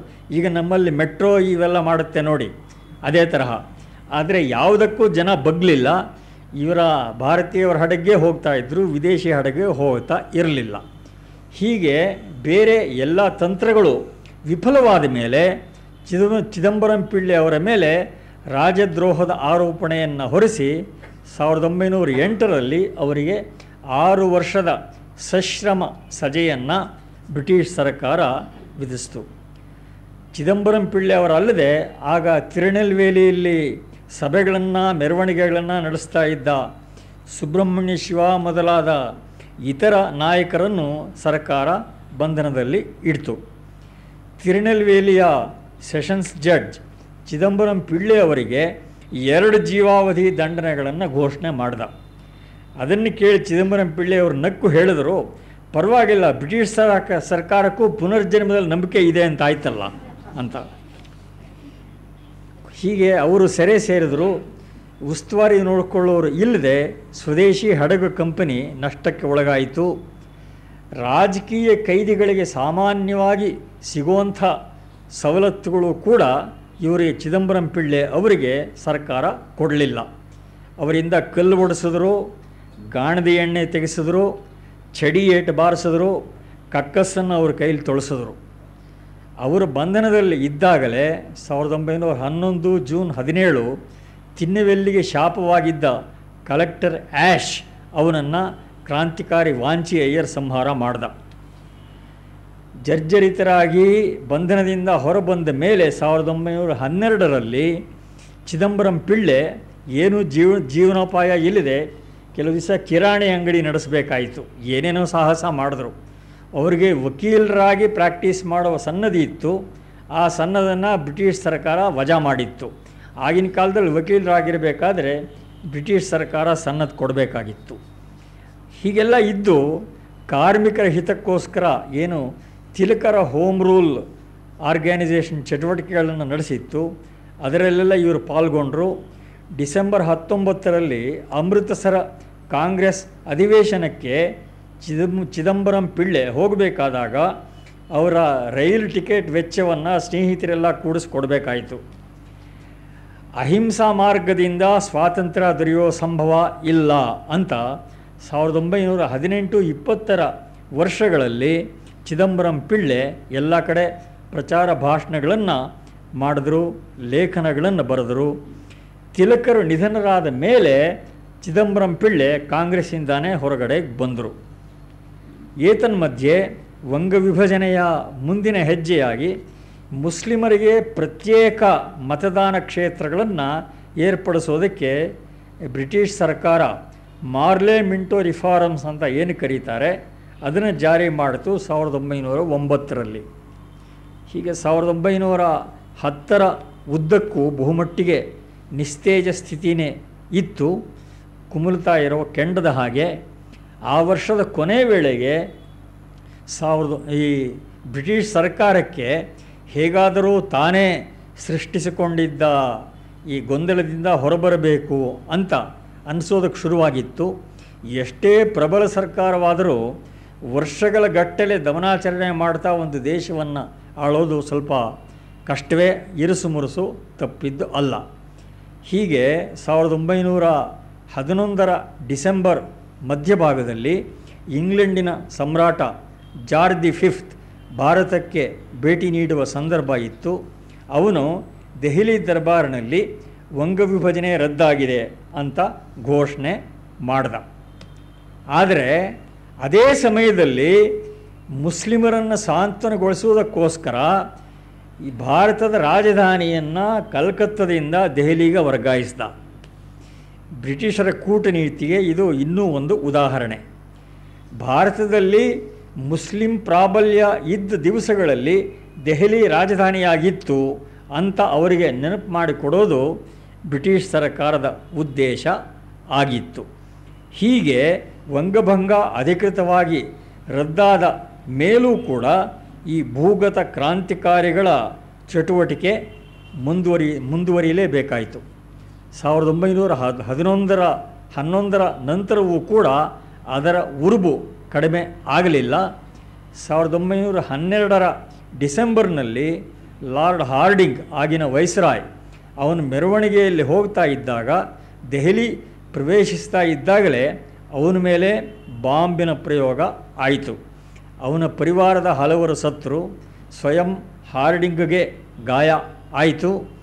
ಸರ್ಕಾರ 1 ಲಕ್ಷ ರೂಪಾಯಿ ಬಹುಮಾನ ಘೋಷಿಸಿದರೂ ಅಪರಾಧಿಗಳ ಪತ್ತೆ ಆಗಲಿಲ್ಲ. ಒಟ್ಟಿನ ಮೇಲೆ ಭಾರತೀಯರ ರಾಷ್ಟ್ರವಾದಕ್ಕೆ ಪ್ರತಿಭಾರವಾಗಿ ಬ್ರಿಟಿಷ್ ಪ್ರಭುತ್ವ ಮುಸ್ಲಿಂ ಪ್ರತ್ಯೇಕತಾವಾದವನ್ನು ಎಬ್ಬಿಸಿ ನಿಲ್ಲಿಸಿತು. ಮಾರ್ಲೆ ಮಿಂಟೋ ರಿಫಾರ್ಮ್ಸ್, ಅದರಿಂದ ಬೀಜಾರೋಪವಾದ ಪ್ರತ್ಯೇಕತಾವಾದ ಏನಿದೆ ಅದು ಆಮೇಲೆ ಹೆಮ್ಮರವಾಗಿ ಬೆಳೆಯಿತು. ಅದರ ಅಂತಿಮ ಪರಿಣಾಮವೇ 1947ರಲ್ಲಿ ಆದ ದೇಶ ವಿಭಜನೆ ಮತ್ತು ಆಮೇಲಿನ ಕಾಲದಲ್ಲಿಯೂ ಸೆಕ್ಯುಲರಿಸಮ್ ಹೆಸರಿನಲ್ಲಿ ಮುಂದುವರೆದಿರುವ ತುಷ್ಟೀಕರಣ. ಕಾಂಗ್ರೆಸ್ಸಿನ ಮಂದಗಾಮಿ ನಾಯಕರು ಕೂಡ ಆರಂಭದ ವರ್ಷಗಳಲ್ಲಿ ಈ ಪ್ರತ್ಯೇಕ ಮತದಾನ ವ್ಯವಸ್ಥೆಗೆ ಸ್ವಲ್ಪ ವಿರೋಧ ವ್ಯಕ್ತ ಮಾಡ್ತಾ ಇದ್ದರು. 1916ರಲ್ಲಿ ಲಕ್ನೋ ಪ್ಯಾಕ್ಟ್ ಅಂತ ಏನಾಯಿತು, ಅದಕ್ಕೆ ಕಾಂಗ್ರೆಸ್ ಅಂತಿಮವಾಗಿ ಸ್ವೀಕಾರ ಸೂಚಿಸಿತು. ಆಮೇಲಿನ ವರ್ಷಗಳಲ್ಲಂತೂ ಈ ತುಷ್ಟೀಕರಣ ಅನ್ನೋದು ಕಾಂಗ್ರೆಸ್ಸಿನ ಪ್ರಣಾಳಿಯ ಒಂದು ಭಾಗವೇ ಆಗೋಯಿತು. ಅದೊಂದು ದೊಡ್ಡ ಐತಿಹಾಸಿಕ ವೈಪರೀತ್ಯ. ಗಮನಿಸಬೇಕಾದ ಅಂಶ ಅಂತ ಹೇಳಿದರೆ, ಪ್ರತ್ಯೇಕ ಮತದಾನ ಕ್ಷೇತ್ರಗಳು ಘೋಷಣೆ ಆಗಿದ್ದದ್ದು ಮುಸ್ಲಿಮರು ಕಡಿಮೆ ಇದ್ದ ಪ್ರದೇಶಗಳಲ್ಲಿ ಮಾತ್ರ ಅಲ್ಲ. ಮುಸ್ಲಿಮರು ದೊಡ್ಡ ಸಂಖ್ಯೆಯಲ್ಲಿ ಇದ್ದ ಎಷ್ಟೋ ಕಡೆಗಳಲ್ಲಿಯೂ ಕೂಡ ಅದು ಆ ಶಾಸನ ಜಾರಿಯಾಯಿತು. ಸಪರೇಟ್ ಎಲೆಕ್ಟರೇಟ್ಸ್ ಅಲ್ಲಿಯೂ ಕೂಡ ಜಾರಿಯಾಗಿ ಬಂಗಾಳದ ಮುಸ್ಲಿಮರು ಕೇಳಿದ್ದಕ್ಕಿಂತ ಹೆಚ್ಚಿನ ಪ್ರಾತಿನಿಧ್ಯ ಅವರಿಗೆ ಸಿಗುವ ಹಾಗೆ ಆಯಿತು. 1911ರಲ್ಲಿ ವಂಗ ವಿಭಜನೆ ರದ್ದಾದ ಮೇಲೆ ಮುಸ್ಲಿಂ ಸಮುದಾಯಕ್ಕೆ ಬ್ರಿಟಿಷ್ ಪ್ರಭುತ್ವದಲ್ಲಿ ವಿಶ್ವಾಸ ಸ್ವಲ್ಪ ಕಡಿಮೆ ಆಯಿತು. ಆಮೇಲೆ ಕೆಲವು ವರ್ಷ ಮುಸ್ಲಿಂ ನಾಯಕರು ಕಾಂಗ್ರೆಸ್ ಕಲಾಪಗಳಲ್ಲಿ ಭಾಗವಹಿಸೋದಕ್ಕೆ ಶುರು ಮಾಡಿದರು. ಆದರೆ ಅದು ಕೂಡ ಅಲ್ಪಕಾಲಿಕ ಮಾತ್ರ. ಮೊದಲನೇ ಪ್ರಪಂಚ ಮಹಾಯುದ್ಧದ ಸಮಯದಲ್ಲಿ ಒಂದು ಬೆಳವಣಿಗೆ ಆಯಿತು. ಇಂಗ್ಲೆಂಡ್ಗೆ ಟರ್ಕಿಗೆ ನಡುವೆ ಸಂಘರ್ಷ ನಡೆಯಿತು. ಅದರಲ್ಲಿ ಇಂಗ್ಲೆಂಡಿಂದೇ ಮೇಲುಗೈಯಾಯಿತು.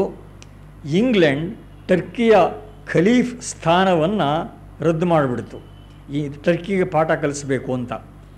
ವಾಸ್ತವವಾಗಿ ಆಗ ಯಾರು ಖಲೀಫ್ ಅನ್ನುವ ನಾಮಮಾತ್ರದ ವ್ಯಕ್ತಿ ಇದ್ದ, ಅವನ ಬಗ್ಗೆ ಟರ್ಕಿಯ ಜನರಿಗೇನೆ ಬೇಡವಾಗಿತ್ತು. ಅದೊಂದು ಕೇವಲ ಒಂದು ನಾಮಮಾತ್ರದ ಪದವಿ ಆಗಿತ್ತು ಈ ಖಾಲಿಫೇಟ್ ಅನ್ನೋದು. ಹೀಗಾಗಿ ಆದರೂ ಕೂಡ ಬ್ರಿಟಿಷರ ಬಗ್ಗೆ ಇದ್ದ ವೈರದಿಂದ ಭಾರತದೊಳಗಿನ ಮುಸ್ಲಿಮರು ಅಲ್ಲಿ ಖಲೀಫನ ಪುನಃಸ್ಥಾಪನೆ ಆಗಬೇಕು ಅಂತ ಇಲ್ಲಿ ಚಳುವಳಿಯನ್ನು ಆರಂಭ ಮಾಡಿದ್ರು.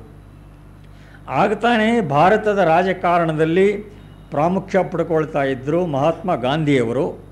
ಅವರು ಮೊಹಮ್ಮದ್ ಅಲಿ ಶೌಕತ್ ಅಲಿ ಅವರ ಮತ್ತು ಮೌಲಾನಾ ಆಜಾದ್ ಅವರ ಪ್ರಚಾರಕ್ಕೆ ಪ್ರಭಾವಕ್ಕೆ ಸಿಕ್ಕಿ ಖಿಲಾಫತ್ ಆಂದೋಲನವನ್ನು ತಾವು ಅಡಾಪ್ಟ್ ಮಾಡಿಕೊಂಡ್ರು.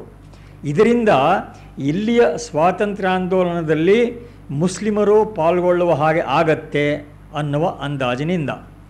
ಇದರ ಪರಿಣಾಮ ಬಹಳ ದುರಂತಮಯವೇ ಆಯಿತು. ಆಮೇಲೆ ಕೇರಳದಲ್ಲಿ ಮೋಪ್ಲಾ ರೆಬಿಲಿಯನ್ ಏನು ನಡೀತು ಅದೆಲ್ಲ ನಡೆದದ್ದು ಆಗಲೇ. 1923ರಲ್ಲಿ ಕಾಕಿನಾಡ ಕಾಂಗ್ರೆಸ್ ಅಧಿವೇಶನಕ್ಕೆ ಅಧ್ಯಕ್ಷನಾಗಿ ಮೊಹಮ್ಮದ್ ಅಲಿಯನ್ನು ಗಾಂಧೀಜಿ ಕೂಡಿಸಿದ್ರು. ಒಂದು ಸ್ವಾರಸ್ಯವಾದ ಸಂಗತಿ ಅಂದರೆ, ಯಾವುದೇ ಸಮ್ಮೇಳನದ ಒಬ್ಬ ಅಧ್ಯಕ್ಷರು ಆ ಸಂಘಟನೆಯ ಸ್ವರೂಪಕ್ಕೆ ಪೂರ್ತಿ 180 ಡಿಗ್ರೀಸ್ ತಿರುಗಿ ವಿಮುಖರಾಗಿ ನಡ್ಕೊಳ್ಳೋದು ಬಹಳ ವಿರಳ. ಪಲುಸ್ಕರರು ಒಂದೇ ಮಾತ್ರ ಮಾಡೋದಕ್ಕೆ ಮೊಹಮ್ಮದ್ ಅಲಿಯವರು ಆಕ್ಷೇಪಿಸಿದ್ದು ಅದೆಲ್ಲ ಒಂದು ಭಾಗ. ಅದಕ್ಕಿಂತ ಹೆಚ್ಚಾಗಿ ಮೊಹಮ್ಮದ್ ಅಲಿ ತಮ್ಮ ಅಧ್ಯಕ್ಷ ಭಾಷಣದಲ್ಲಿ ಹೇಳಿದ್ದೇನು ಅಂದರೆ, ಹಿಂದಿನ 37 ವರ್ಷಗಳಲ್ಲಿ ಕಾಂಗ್ರೆಸ್ ಯಾವುದನ್ನು ತನ್ನ ಆಧಾರ ಸಿದ್ಧಾಂತ ಅಂತ ಹೇಳ್ತಾ ಬಂದಿತ್ತೋ ಅದನ್ನೇ ಮೊಹಮ್ಮದ್ ಅಲಿ ಪೂರ್ತಿ ಅಲ್ಲಗಳೆದರು. ರಾಷ್ಟ್ರೀಯತೆ ಎನ್ನುವ ತತ್ವವೇ ಸಾಮ್ರಾಜ್ಯಶಾಹಿಗೆ ದಾರಿ ಮಾಡುತ್ತೆ. ಇದು ಮೊಹಮ್ಮದ್ ಅಲಿ ಅವರ ಭಾಷಣದ ತಾತ್ಪರ್ಯ. ಹೀಗೆ ರಾಷ್ಟ್ರೀಯತೆಗೇ ಅವರು ಒಂದು ಹೊಸ ಡೆಫಿನೇಷನ್ ಕೊಟ್ಬಿಟ್ರು. ಇಷ್ಟೆಲ್ಲ ಆದಮೇಲೂ ಗಾಂಧಿಯವರು ಮೊಹಮ್ಮದ್ ಅಲಿ, ಶೌಕತ್ ಅಲಿ ಅವರ ಸಂಗಡಿಕೆಯಿಂದ ಈ ಸ್ವಾತಂತ್ರ್ಯ ಹೋರಾಟಕ್ಕೆ ಲಾಭವಾಗತ್ತೆ ಅನ್ನುವ ತಮ್ಮ ಅನಿಸಿಕೆಯನ್ನು ಕೈಬಿಡಲಿಲ್ಲ. ಖಿಲಾಫತ್ ಆಂದೋಲನದ ವಾತಾವರಣದ ಪ್ರಯೋಜನ ಪಡೆದುಕೊಂಡು ಮೌಲ್ವಿ ಸಾಹೇಬರು ಗಾಂಧೀಜಿಯವರ ದೊಡ್ಡ ಮಗ ಹರಿಲಾಲ್ ಗಾಂಧಿಯನ್ನು ಇಸ್ಲಾಮಿಗೆ ಮತಾಂತರ ಮಾಡಿದರು. ವ್ಯಾಖ್ಯಾನದ ಅಗತ್ಯ ಇಲ್ಲ. ಖಿಲಾಫತ್ ಮೂಲಕ ಮೊಹಮ್ಮದ್ ಅಲಿ ತನ್ನ ಕೈಂಕರ್ಯ ಸಲ್ಲಿಸಿದ್ದು ಆದಮೇಲೆ ಇನ್ನೊಬ್ಬ ಮೊಹಮ್ಮದ್ ಅಲಿ ಜಿನ್ನಾ ಮುಸ್ಲಿಂ ನಾಯಕ ಅಂತ ಅನ್ನಿಸಿ ಮುಸ್ಲಿಂ ಲೀಗಿನ ಪ್ರಮುಖನಾಗಿ ದೇಶದ ವಿಭಜನೆಯನ್ನು ಸಾಧನೆ ಮಾಡಿದ. ಖಿಲಾಫತ್ ಆಂದೋಲನ ಎಷ್ಟೇ ಅತಾರ್ಕಿಕವಾಗಿದ್ದರೂ ಭಾರತದ ನಾಯಕರನ್ನು ನಮಗೆ ಬೇಕಾದ ಹಾಗೆ ನಾವು ಬಗ್ಗಿಸಬಹುದು ಅನ್ನುವ ವಿಶ್ವಾಸವನ್ನಂತೂ ಅದು ಮುಸ್ಲಿಮರಿಗೆ ತಂದುಕೊಟ್ಟಿತ್ತು. ಗಾಂಧಿ, ನೆಹರು, ಜಿನ್ನಾ 3 ಜನ ಲಾಯರ್ಗಳು, ಬ್ಯಾರಿಸ್ಟ್ರುಗಳು. ಆದರೆ ವಕೀಲರಾಗಿ ಗಾಂಧಿ ಆಗಲಿ ನೆಹರು ಆಗಲಿ ಯಾವತ್ತೂ ದೇವರ್ ನೆವರ್ ಸಕ್ಸಸ್ಫುಲ್ ಲಾಯರ್ಸ್. ಆದರೆ Jinnah he was both a successful advocate, barrister and a successful politician. ಬ್ಯಾರಿಸ್ಟರ್ನಾಗಿ ಆ ಕಾಲದಲ್ಲಿ ಇಡೀ ದೇಶದಲ್ಲೇನೆ ಹೆಸರು ಮಾಡ್ದ. ಪಾಲಿಟಿಷನ್ನಾಗಿ ಪಾಕಿಸ್ತಾನದ ಸಾಧನೆಯನ್ನು ಕೂಡ ಜಿನ್ನಾ ಮಾಡ್ದ. ವಿಭಜನೆಗೆ ಅವಕಾಶ ಕೊಟ್ಟು ಆ ಹಂತದಲ್ಲಿ ಸುಮಾರು 2 ಕೋಟಿ ಜನರ ವಿಸ್ಥಾಪನೆಗೆ, 20 ಲಕ್ಷ ಹಿಂದೂಗಳ ಮಾರಣ ಹೋಮಕ್ಕೆ ಹೀಗೆ ಗಾಂಧಿ ಮತ್ತು ನೆಹರು ಕಾರಣರಾದರು. ಆಮೇಲಿನ ಪರಿಣಾಮ ಪರಂಪರೆ ಅಂತೂ ಗಣನೆಗೆ ಮೀರಿದ್ದು ಅಂತ ಹೇಳಬೇಕು. ಕೊಲೆಗಳೆಷ್ಟಾಯಿತು, ಮಾನಭಂಗಗಳೆಷ್ಟಾಯಿತು, ಲೆಕ್ಕ ಮಾಡಿದವರೇ ಯಾರೂ ಇಲ್ಲ. ಹೋಗಲಿ, ಜನಸಂಖ್ಯೆಯ ಆಧಾರದ ಮೇಲಾದರೂ ದೇಶದ ವಿಭಜನೆ ಆಗಿತ್ತೇ ಅಂತ ಕೇಳಿದ್ರೆ ಹಾಗೂ ಕೂಡ ಆಗಿರಲಿಲ್ಲ. 55% ಹಿಂದೂಗಳು, ಸಿಖ್ರು ಲಾಹೋರ್ನಲ್ಲಿ ಇದ್ದರು. ಸಿಲ್ಹಟ್ನಲ್ಲಿ ಹಿಂದೂಗಳೇ ಬಹುಸಂಖ್ಯಾತರಾಗಿದ್ದರು. ಚಿಟಗಾಂಗ್ನಲ್ಲಿ ಮುಸ್ಲಿಮರಿದ್ದದ್ದು 5% ಮಾತ್ರ. ಈ ಭಾಗಗಳನ್ನು ಪಾಕಿಸ್ತಾನಕ್ಕೆ ಬ್ರಿಟಿಷ್ ಸರ್ಕಾರ ಸೇರಿಸ್ತು.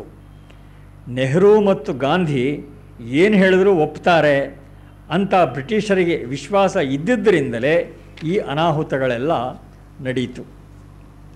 1905ರ ಆರಂಭದಿಂದ ಸ್ವದೇಶಿ ಆಂದೋಲನದಲ್ಲಿ ಮತ್ತು ಆಮೇಲಿನ ದಶಕಗಳ ಸ್ವಾತಂತ್ರ್ಯ ಹೋರಾಟದಲ್ಲಿ ಬಂಕಿಮಚಂದ್ರರ ವಂದೇ ಮಾತರಂ ಗೀತ ಮತ್ತು ಆ ಘೋಷಣೆ ಎರಡೂ ಬಹಳ ಮಹತ್ವದ ಪಾತ್ರವನ್ನು ವಹಿಸಿದವು.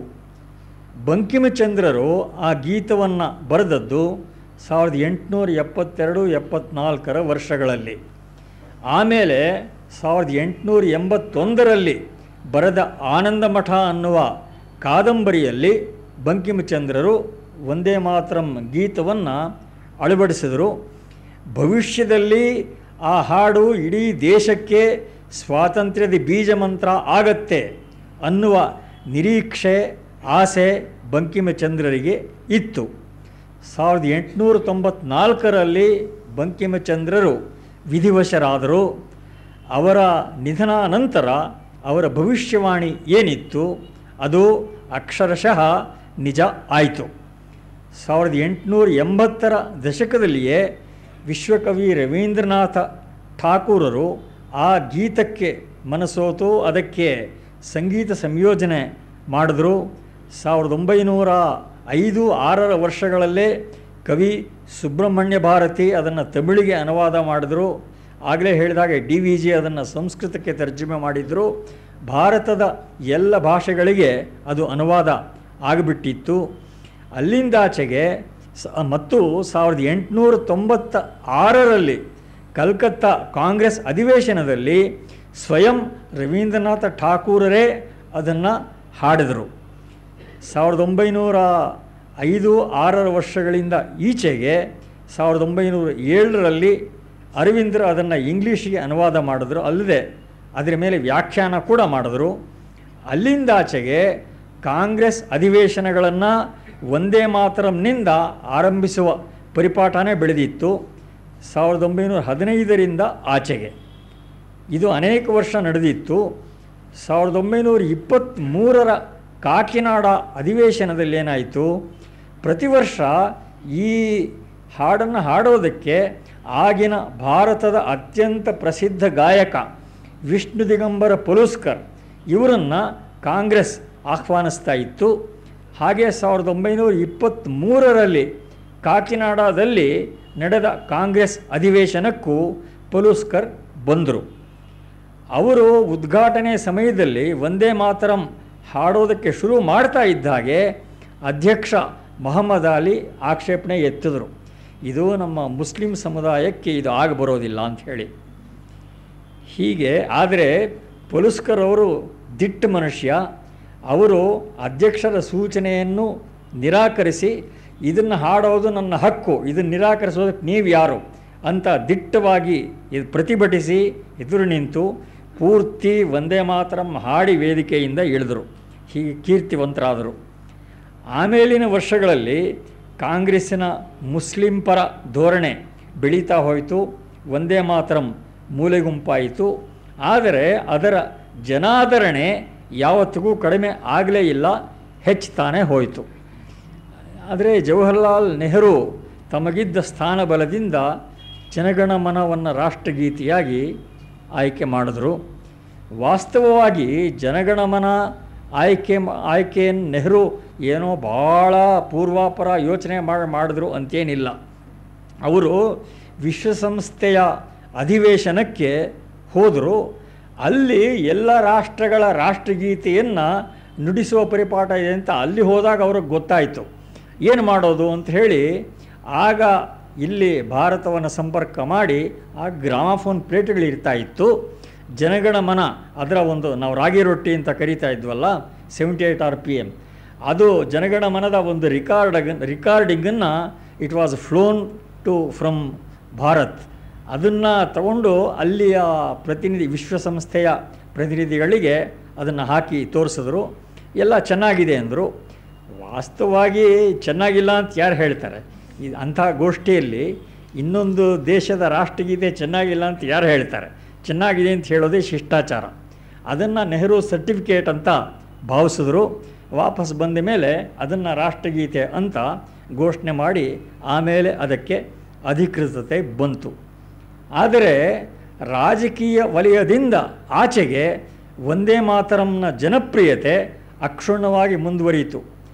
ಅಪಾರ ಸಂಖ್ಯೆಯ ಮುಸ್ಲಿಮರಿದ್ದ ನೇತಾಜಿ ಸುಭಾಷ್ ಚಂದ್ರ ಬೋಸ್ ಅವರ ಆಜಾದ್ ಹಿಂದ್ ಫೌಜ್ ಅದರಲ್ಲಿ ರಣಗೀತೆಯಾಗಿ ವಂದೇ ಮಾತರಂ ಬಳಕೆ ಆಯಿತು. 1942-44ರ ವರ್ಷಗಳಲ್ಲಿ ಪ್ರತಿದಿನ ಸಂಜೆ ನೇತಾಜಿ ಸುಭಾಷ್ ಚಂದ್ರ ಬೋಸ್ ಅವರ ಸಂದೇಶ ರೇಡಿಯೋದಲ್ಲಿ ಬಿತ್ತರ ಆಗ್ತಾ ಇತ್ತು. ಸೈಗಾನಿಂದ ಬ್ರಾಡ್ಕಾಸ್ಟ್ ಆಗ್ತಾ ಇತ್ತು. ಪ್ರತಿದಿನ ಆ ಬ್ರಾಡ್ಕಾಸ್ಟ್ ಶುರು ಆಗ್ತಾ ಇದ್ದಿದ್ದು ವಂದೇ ಮಾತರಂನಿಂದ. ಹೀಗೆ 1950ರ ಜನವರಿ 26 ಗಣರಾಜ್ಯೋತ್ಸವಕ್ಕೆ ಹಿಂದೆ ಭಾರತದ ಎಲ್ಲ ಕಡೆ ಮಿಲಿಟರಿ ಬ್ಯಾಂಡ್ಗಳು, ಪೊಲೀಸ್ ಬ್ಯಾಂಡ್ಗಳು ವಂದೇ ಮಾತರಂ ಸೊಗಸಾಗಿ ನುಡಿಸ್ತಾ ಇದ್ದರು. ಯಾರಿಗೂ ಕಷ್ಟ ಅಂತ ಅನಿಸಿರಲಿಲ್ಲ. 1948 ಫೆಬ್ರವರಿ 28ನೇ ತಾರೀಕು ಆಗ ಬ್ರಿಟಿಷ್ ಸೇನೆಯ ಕೊನೆಯ ಕಂತು ಏನಿತ್ತು ಭಾರತದಲ್ಲಿ, ಸಾಮರ್ಸೆಟ್ ಲೈಟ್ ಇನ್ಫೆಂಟ್ರಿ ಅಂತ, ಅದು ಭಾರತದಿಂದ ನಿರ್ಗಮಿಸಿ ಇಂಗ್ಲೆಂಡಿಗೆ ತೆರಳುವ ಸಂದರ್ಭದಲ್ಲಿ ಬೊಂಬಾಯಿನ ಗೇಟ್ವೇ ಅಲ್ಲಿ ಒಂದು ವಿದಾಯ ಸಮಾರಂಭ ನಡೆಯಿತು. ಆ ವಿದಾಯ ಸಮಾರಂಭದಲ್ಲಿ ಈ ಗಾಡ್ ಸೇವ್ ದಿ ಕಿಂಗ್ ರಾಷ್ಟ್ರಗೀತೆಯನ್ನು ಭಾರತದ military band ನುಡಿಸಿದ್ರು. Vande Mataram ಗೀತವನ್ನು British military ಬ್ಯಾಂಡ್ನವರು ಸೊಗಸಾಗಿ ನುಡಿಸಿದ್ರು. ವಂದೇ ಮಾತರಂ ಯಾಕೆ ಬೇಡ ಅಂತ ಹೇಳೋದಕ್ಕೆ ನೆಹರು ಕೊಡ್ತಾ ಇದ್ದ ಉತ್ತರ ಭಾಳ ಹಾಸ್ಯಾಸ್ಪದವಾಗಿತ್ತು. ಈ ಮಿಲಿಟರಿ ಬ್ಯಾಂಡಿನ ಸಂಗೀತ ರಚನೆಗೆ ವಂದೇ ಮಾತರಂ ಹೊಂದೋದಿಲ್ಲ ಅಂತ ನೆಹರು ಅವರ ವಾದ. ಅದಕ್ಕೆ ಉತ್ತರವಾಗಿ ಆಗಿನ ಭಾರತದ ಪ್ರಸಿದ್ಧ ಸಂಗೀತ ಶಾಸ್ತ್ರಜ್ಞರು ಒಬ್ಬರು ಕೃಷ್ಣರಾವ್ ಫುಲಂಬ್ರೀಕರ್ ಅಂತ ಇದ್ದರು. ಆಗಿನ ಸಂಗೀತ ಕ್ಷೇತ್ರದ ಎಲ್ಲ ಪ್ರಶಸ್ತಿಗಳು ತಗೊಂಡಿದ್ದವರು. ಅವರು ಬಹಿರಂಗವಾಗಿ ಸವಾಲು ಕೊಟ್ಟರು, ನೀವು ಯಾವುದಾದರೂ ವಾದ್ಯ ತಗೊಂಬನ್ನಿ, ಭಾರತೀಯ ವಾದ್ಯ ಇರಲಿ ವಿದೇಶಿ ವಾದ್ಯ ಇರಲಿ, ಅದಕ್ಕೆ ನಾನು ವಂದೇ ಮಾತರಮ್ಮನ್ನು ಹೊಂದಿಸ್ಕೊಡ್ತೀನಿ ಅಂತ ಅವರು ಸವಾಲು ಹಾಕಿದ್ರು. ಅವರನ್ನು ಭೇಟಿ ಮಾಡೋದಕ್ಕೂ ನೆಹರು ನಿರಾಕರಿಸಿದರು. ಹೀಗೆ ಒಟ್ಟಿನ ಮೇಲೆ ನೇತಾರರ ದೌರ್ಬಲ್ಯದಿಂದ ಈ ತರಹದ ಬೆಳವಣಿಗೆಗಳು ಆಗ್ತಾನೆ ಹೋದವು. 47ರಲ್ಲಿ ದೇಶ ಇಬ್ಬಾಗ ಆಯಿತು. ಹೋಗಲಿ, ವಿಭಜನೆ ಆದ ಮೇಲಾದರೂ ಶಾಂತಿ ಇರಬೇಕಾಗಿತ್ತಲ್ಲ, ಹಾಗೂ ಆಗಲಿಲ್ಲ. ಪಾಕಿಸ್ತಾನ ಕಾಶ್ಮೀರದ ಮೇಲೆ ಆಕ್ರಮಣ ನಡೆಸಿತು. ಗಾಂಧಿಯವರ ಆಗ್ರಹದಂತೆ ಪಾಕಿಸ್ತಾನಕ್ಕೆ 55 ಕೋಟಿ ರೂಪಾಯಿ ಉಪಾಯನ ಕೊಟ್ಟು ಅದರ ವಿಸ್ತರಣಾಕಾಂಕ್ಷೆಗೆ ಪೋಷಣೆ ಕೊಟ್ಟಿದ್ದು ಆಯಿತು. ತುಷ್ಟೀಕರಣದಲ್ಲಿ ಗಾಂಧಿಯವರಿಗಿಂತ ನಾನು ಕಡಿಮೆ ಇಲ್ಲ ಅಂತ ನೆಹರು ಸಂವಿಧಾನದಲ್ಲಿ 370ನೇ ವಿಧಿಯನ್ನು ಕಾಶ್ಮೀರಕ್ಕೆ ಪ್ರತ್ಯೇಕ ಸ್ಥಾನಮಾನ ಕೊಡುವ 370ನೇ ವಿಧಿಯನ್ನು ಸಂವಿಧಾನದಲ್ಲಿ ವಿಷಬೀಜವನ್ನು ನೆಟ್ಟರು ನೆಹರು. ಒಂದು ಗಾದೆ ಇದೆ, ಈ ಔಷಧಕ್ಕೆ ಅಪಥ್ಯಕ್ಕೆ ಸರಿಹೋಯಿತು, ಕಾಯಿಲೆ ಉಳ್ಕೊಳ್ತು ಅಂತ. ನಮ್ಮ ಪಾಡು ಹಾಗೆ ಆಯಿತು. ಇಷ್ಟೊತ್ತು ಹೇಳಿದ್ದೆಲ್ಲ ಇತಿಹಾಸ. ಇನ್ನೊಂದು 10 ನಿಮಿಷ ಇದೆ. ಇಲ್ಲಿಂದ ಇತಿಹಾಸದಿಂದ ಹೊರಕ್ಕೆ ಬಂದು ಇವತ್ತಿನ ಪರಿಸ್ಥಿತಿಯನ್ನು ಅವಲೋಕನ ಮಾಡಿದ್ರೆ ನಮಗೆ ಕಾಣುವ ದೃಶ್ಯ ಏನು? ಪುಟ್ಟಪ್ಪನವರು ಒಂದು ಕಡೆ ಒಂದು ಪದ್ಯ ಬರೆದಿದ್ದರು, ಅಂದು ಇಂದು ಅಂತ.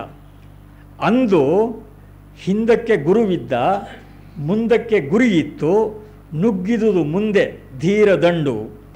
ಇಂದು ಹಿಂದಕ್ಕೆ ಗುರುವಿಲ್ಲ, ಮುಂದಕ್ಕೆ ಗುರಿ ಇಲ್ಲ, ನುಗ್ಗುತ್ತಿದೆ ಮುಂದೆ ಹೇಡಿ ಹಿಂಡು. ಆವತ್ತು ಬರೀ ಒಂದು ಪ್ರಾಂತ ಒಡೆಯೋದನ್ನು ವಿರೋಧಿಸಿ ದೇಶವ್ಯಾಪಿ ಆಂದೋಲನ ನಡೆಯಿತು. ಅದಾದ 35 ವರ್ಷ ಆದ ಮೇಲೆ ಇಡೀ ದೇಶವನ್ನೇ ನಮ್ಮ ನಾಯಕರೇ ಇಬ್ಬಾಗ ಮಾಡಿದರು.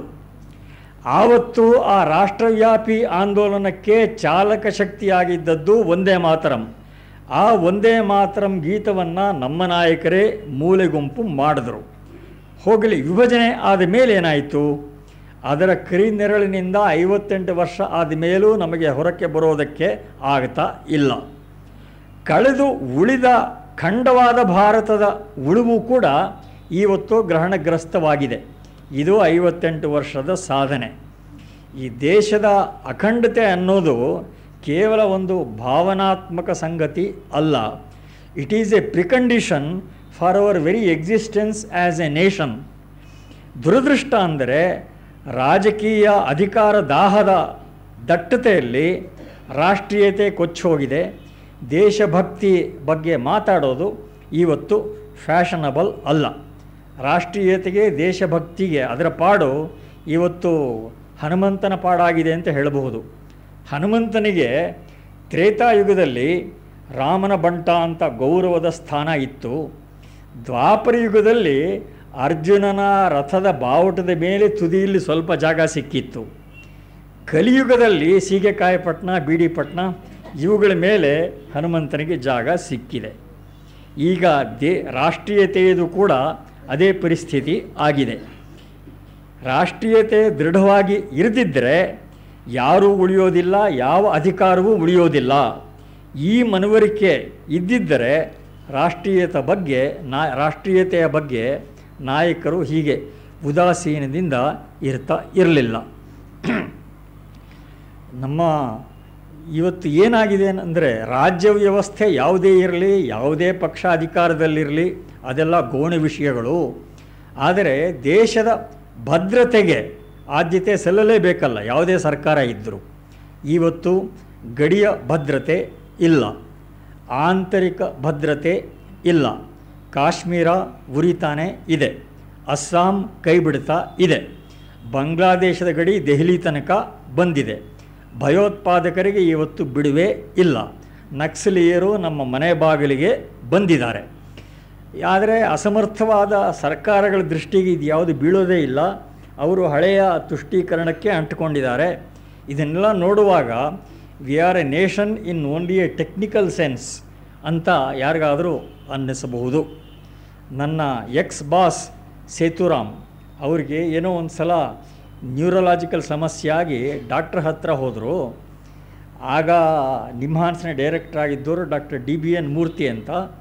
ಅವರು ಇವ್ರನ್ನ ಪರೀಕ್ಷೆ ಮಾಡಿ ಆಮೇಲಿಂದ ಕೂಲಾಗಿ ಹೇಳಿದ್ರು, ನೀವೇನು ಯೋಚನೆ ಮಾಡಬೇಡಿ ಸೇತುರಾಮ್ ಅವರೇ, there is nothing physically wrong with you ಅಂತ ಅವರು ಹೇಳಿ ಕಳಿಸಿದ್ರು. ಇವತ್ತು ನಮ್ಮ ಪರಿಸ್ಥಿತಿ ಅದೇ ಆಗಿದೆ. There is nothing physically wrong with us, otherwise everything is wrong.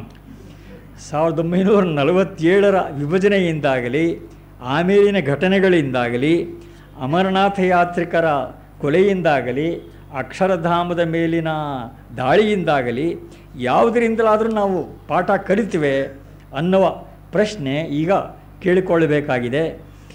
ದೇಶ ವಿಭಜನೆಗೆ ಕಾರಣವಾದ ಮುಸ್ಲಿಂ ಲೀಗಿನ ಪ್ರಧಾನ ಕಾರ್ಯದರ್ಶಿಯಾಗಿದ್ದ ಕೇರಳದ ಅಹಮದ್ ಇವತ್ತು ಕೇಂದ್ರ ಸಚಿವ ಸಂಪುಟದಲ್ಲಿ ವಿದೇಶಾಂಗ ಮಂತ್ರಿ ಆಗಿದ್ದಾನೆ.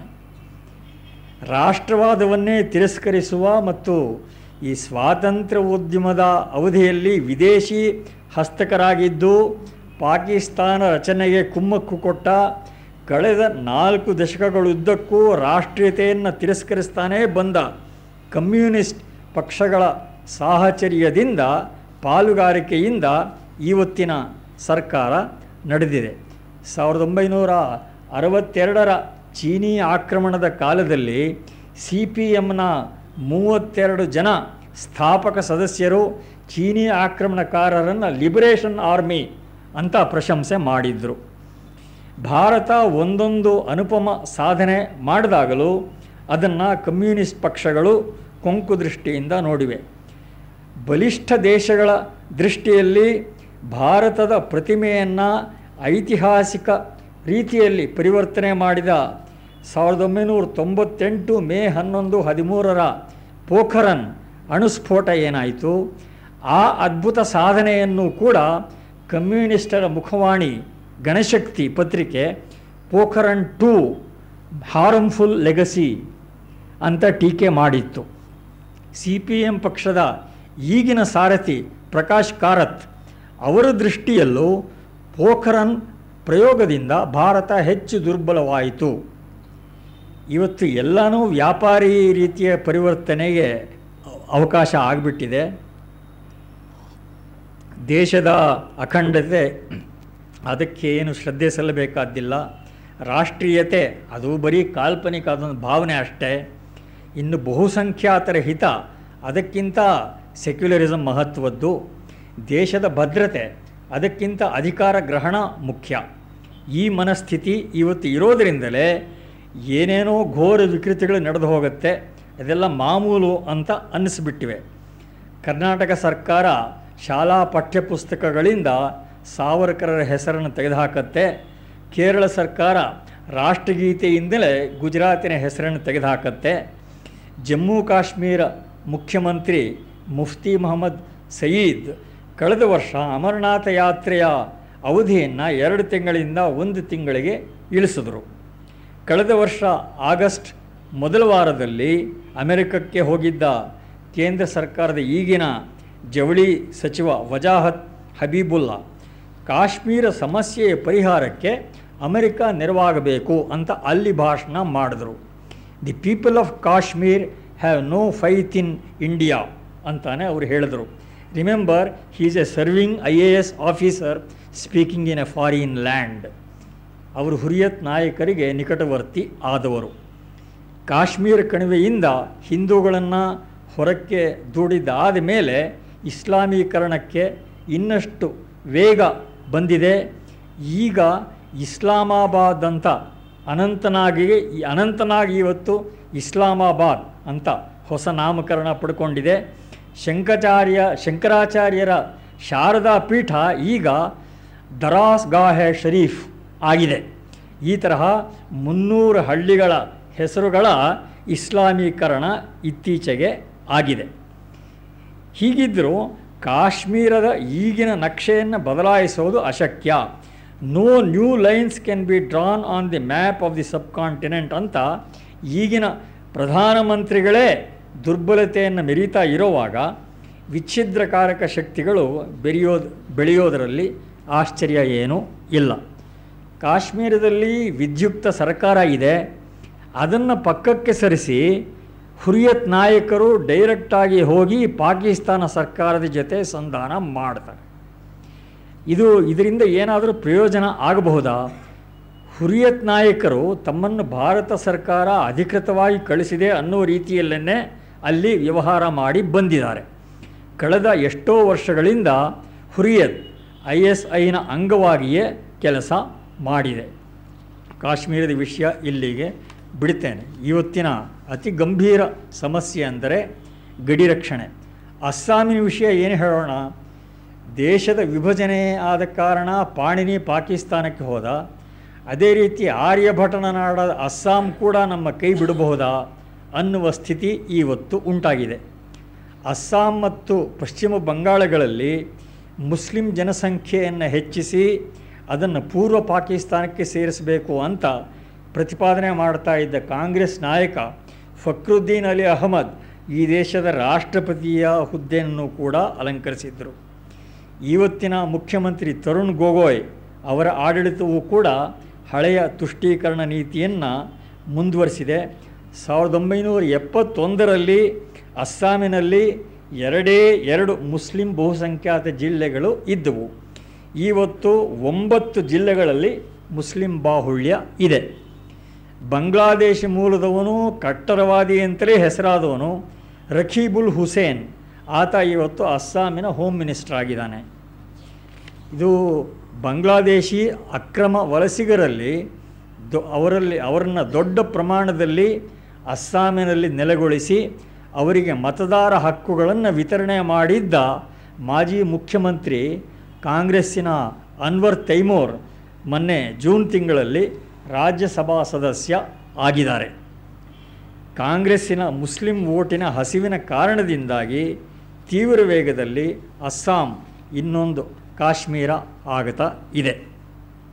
ಖಲೇದಾ ಜಿಯಾ ಪಟ್ಟಕ್ಕೆ ಬಂದ ಮೇಲೆ ಬಾಂಗ್ಲಾದೇಶದಿಂದ ಅಲ್ಪಸಂಖ್ಯಾತರ ಉಚ್ಚಾಟನೆ ಎಷ್ಟು ವ್ಯವಸ್ಥಿತವಾಗಿ ಆಗ್ತಾ ಇದೆ ಅಂತ ಬಾಂಗ್ಲಾದೇಶದ ಪೀಪಲ್ಸ್ ಇನ್ವೆಸ್ಟಿಗೇಷನ್ ಕಮಿಟಿ ಅದೇ ವರದಿ ಮಾಡಿದೆ. ಮುಸ್ಲಿಮೇತರರ ಮೇಲೆ ಬಾಂಗ್ಲಾ ಸರ್ಕಾರದ ಬೆಂಬಲದಿಂದ ಮೂಲಭೂತವಾದಿಗಳು ಏನು ದಾಳಿಗಳನ್ನು ನಡೆಸ್ತಾ ಇದ್ದಾರೆ, ಹೀಗೆ ಇತ್ತೀಚಿನ ದಿನಗಳಲ್ಲಿ 700 ದಾಳಿಗಳು ಆಗಿವೆ ಅಂತ ಢಾಕಾ ನ್ಯಾಷನಲ್ ನ್ಯೂಸ್ ಅದರ ಜಾನ್ ವಿಡಾಲ್ ದಾಖಲೆ ಮಾಡಿದ್ದಾರೆ. ಪ್ರಜ್ಞಾವಂತರು ಗ್ರಹಿಸಬೇಕಾದ ಸಂಗತಿ ಏನು ಅಂತಂದರೆ, ಈ ಕೇವಲ ಜನಸಂಖ್ಯಾ ವಿನ್ಯಾಸದ ಅಸಮತೋಲನ ಇದು ಕೇವಲ ಹಿಂದೂ ಮುಸ್ಲಿಂ ಸಮಸ್ಯೆಯ ಸಂಗತಿ ಅಲ್ಲ, ಇದು ರಾಷ್ಟ್ರೀಯತೆಗೆ ನೇರ ಸಂಬಂಧಪಟ್ಟ ಸಂಗತಿ ಅನ್ನೋದರ ಅರಿವು ನಾಯಕರಿಗೆ ಇರಬೇಕಾಗಿದೆ. ಇದು ಕೇವಲ ಸಂಖ್ಯೆಯ ವಿಷಯ ಅಲ್ಲ. ಮುಸ್ಲಿಂ ಬಾಹುಳ್ಯ ಉಂಟಾಗಿರುವ ಭಾಗಗಳಲ್ಲಿ ಅಸ್ಸಾಂನಲ್ಲಿ ಈಗ ತಲತಲಾಂತರದಿಂದ ಬಂದಿದ್ದ ಹಿಂದೂಗಳ ಧಾರ್ಮಿಕ ಸಂಕೀರ್ತನೆ ಮೊದಲಾದ ಚಟುವಟಿಕೆಗಳೆಲ್ಲ ಬಂದಾಗಿವೆ. ಶವಯಾತ್ರೆಯಲ್ಲಿ ರಾಮ್ ನಾಮ್ ಸತ್ಯ ಹೈ ಹೇಳೋ ಹಾಗಿಲ್ಲ ಇವತ್ತು ಅಸ್ಸಾಮಿನ ಆ ಜಿಲ್ಲೆಗಳಲ್ಲಿ. ಇನ್ನು ಅಷ್ಟಕ್ಕೆ ನಾನು ಬಿಡ್ತೀನಿ, ಹೆಚ್ಚು ವಿವರಿಸುವ ಅಗತ್ಯ ಇಲ್ಲ.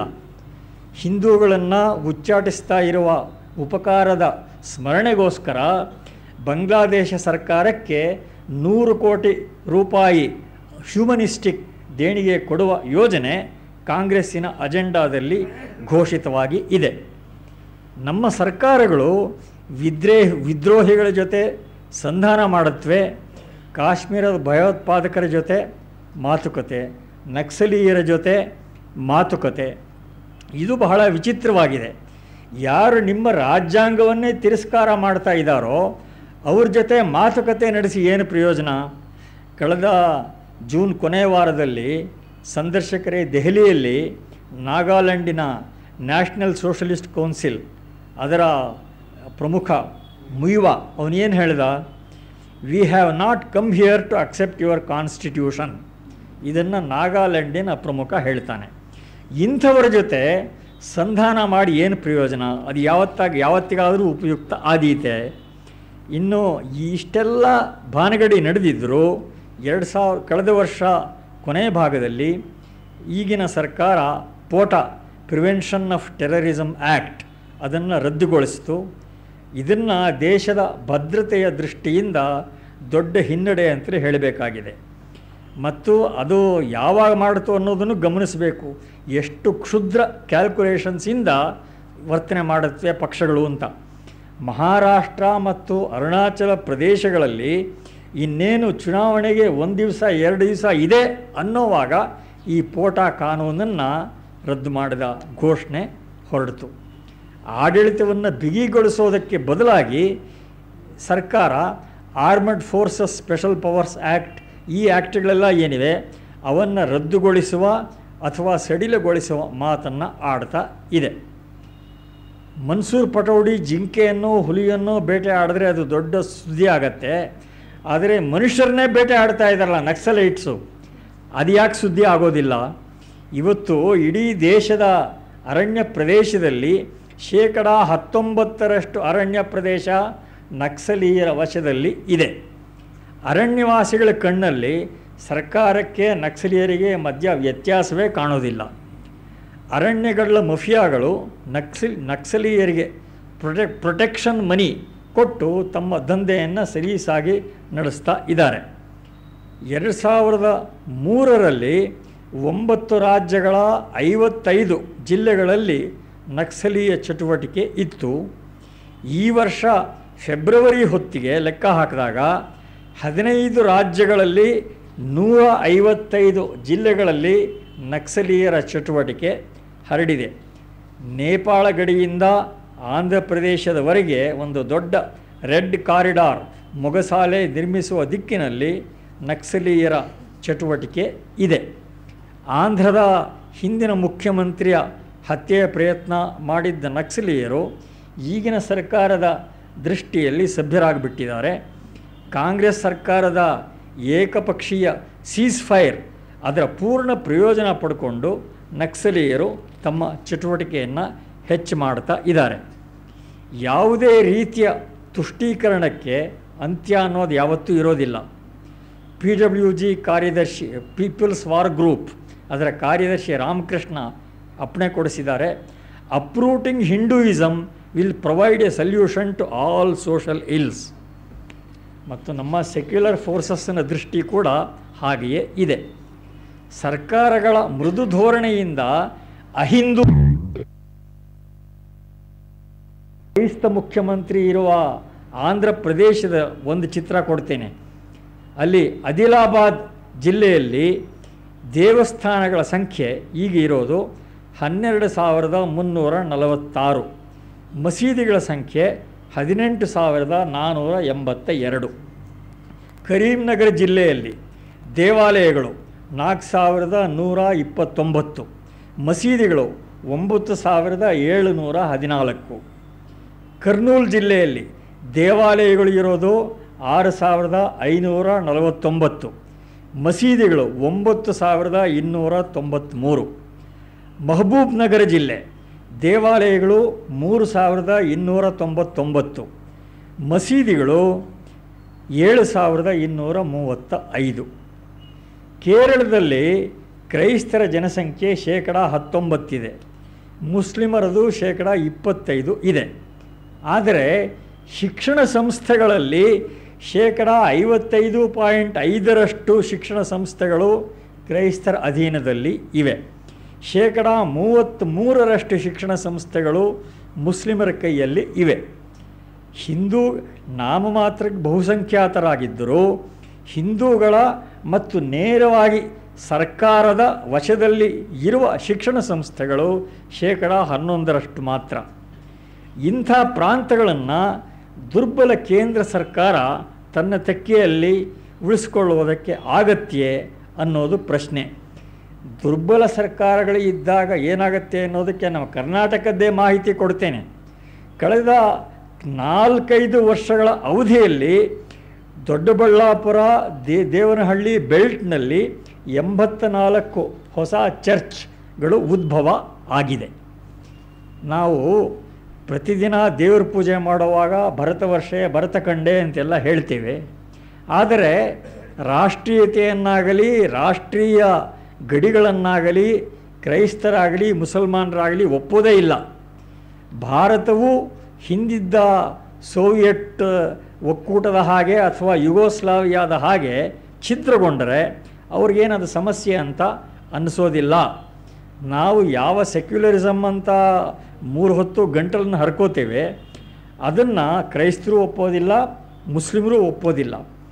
ಈಗ 2 ತಿಂಗಳ ಹಿಂದೆ ಇಟಲಿಯ ಬಾರಿ ಅಂತ ಒಂದು ಊರು, ಅಲ್ಲಿ 15,000 ಯಾತ್ರಿಕರ ಸ್ಪೆಷಲ್ ಮಾಸ್ ನಡೆಯಿತು. ಅದನ್ನು ಉದ್ದೇಶಿಸಿ ಈಗಿನ ನೂತನ ಪೋಪ್ ಬೆನೆಡಿಕ್ಟ್ ದ 16th ಆತ ಭಾಷಣ ಮಾಡಿದ್ರು. ಆ ಭಾಷಣದಲ್ಲಿ ಹೇಳಿದರು, from a spiritual point of view the world in which we live so often marked by runaway consumerism, religious indifference and by secularism can seem a desert.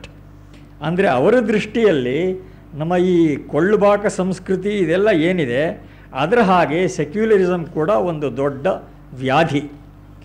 ಈ secularism ಪ್ರವಾಹದಲ್ಲಿ ಗಾಂಧಿ ನೆಹರು ಎಲ್ಲರೂ ಕೊಚ್ಕೊಂಡು ಹೋಗಿಬಿಟ್ಟಿದ್ದಾರೆ. ರೈಲುಗಳಲ್ಲಿ ವೈಷ್ಣವ ಜನತೋ ಹಾಕುವ ರೂಢಿ ಇತ್ತು.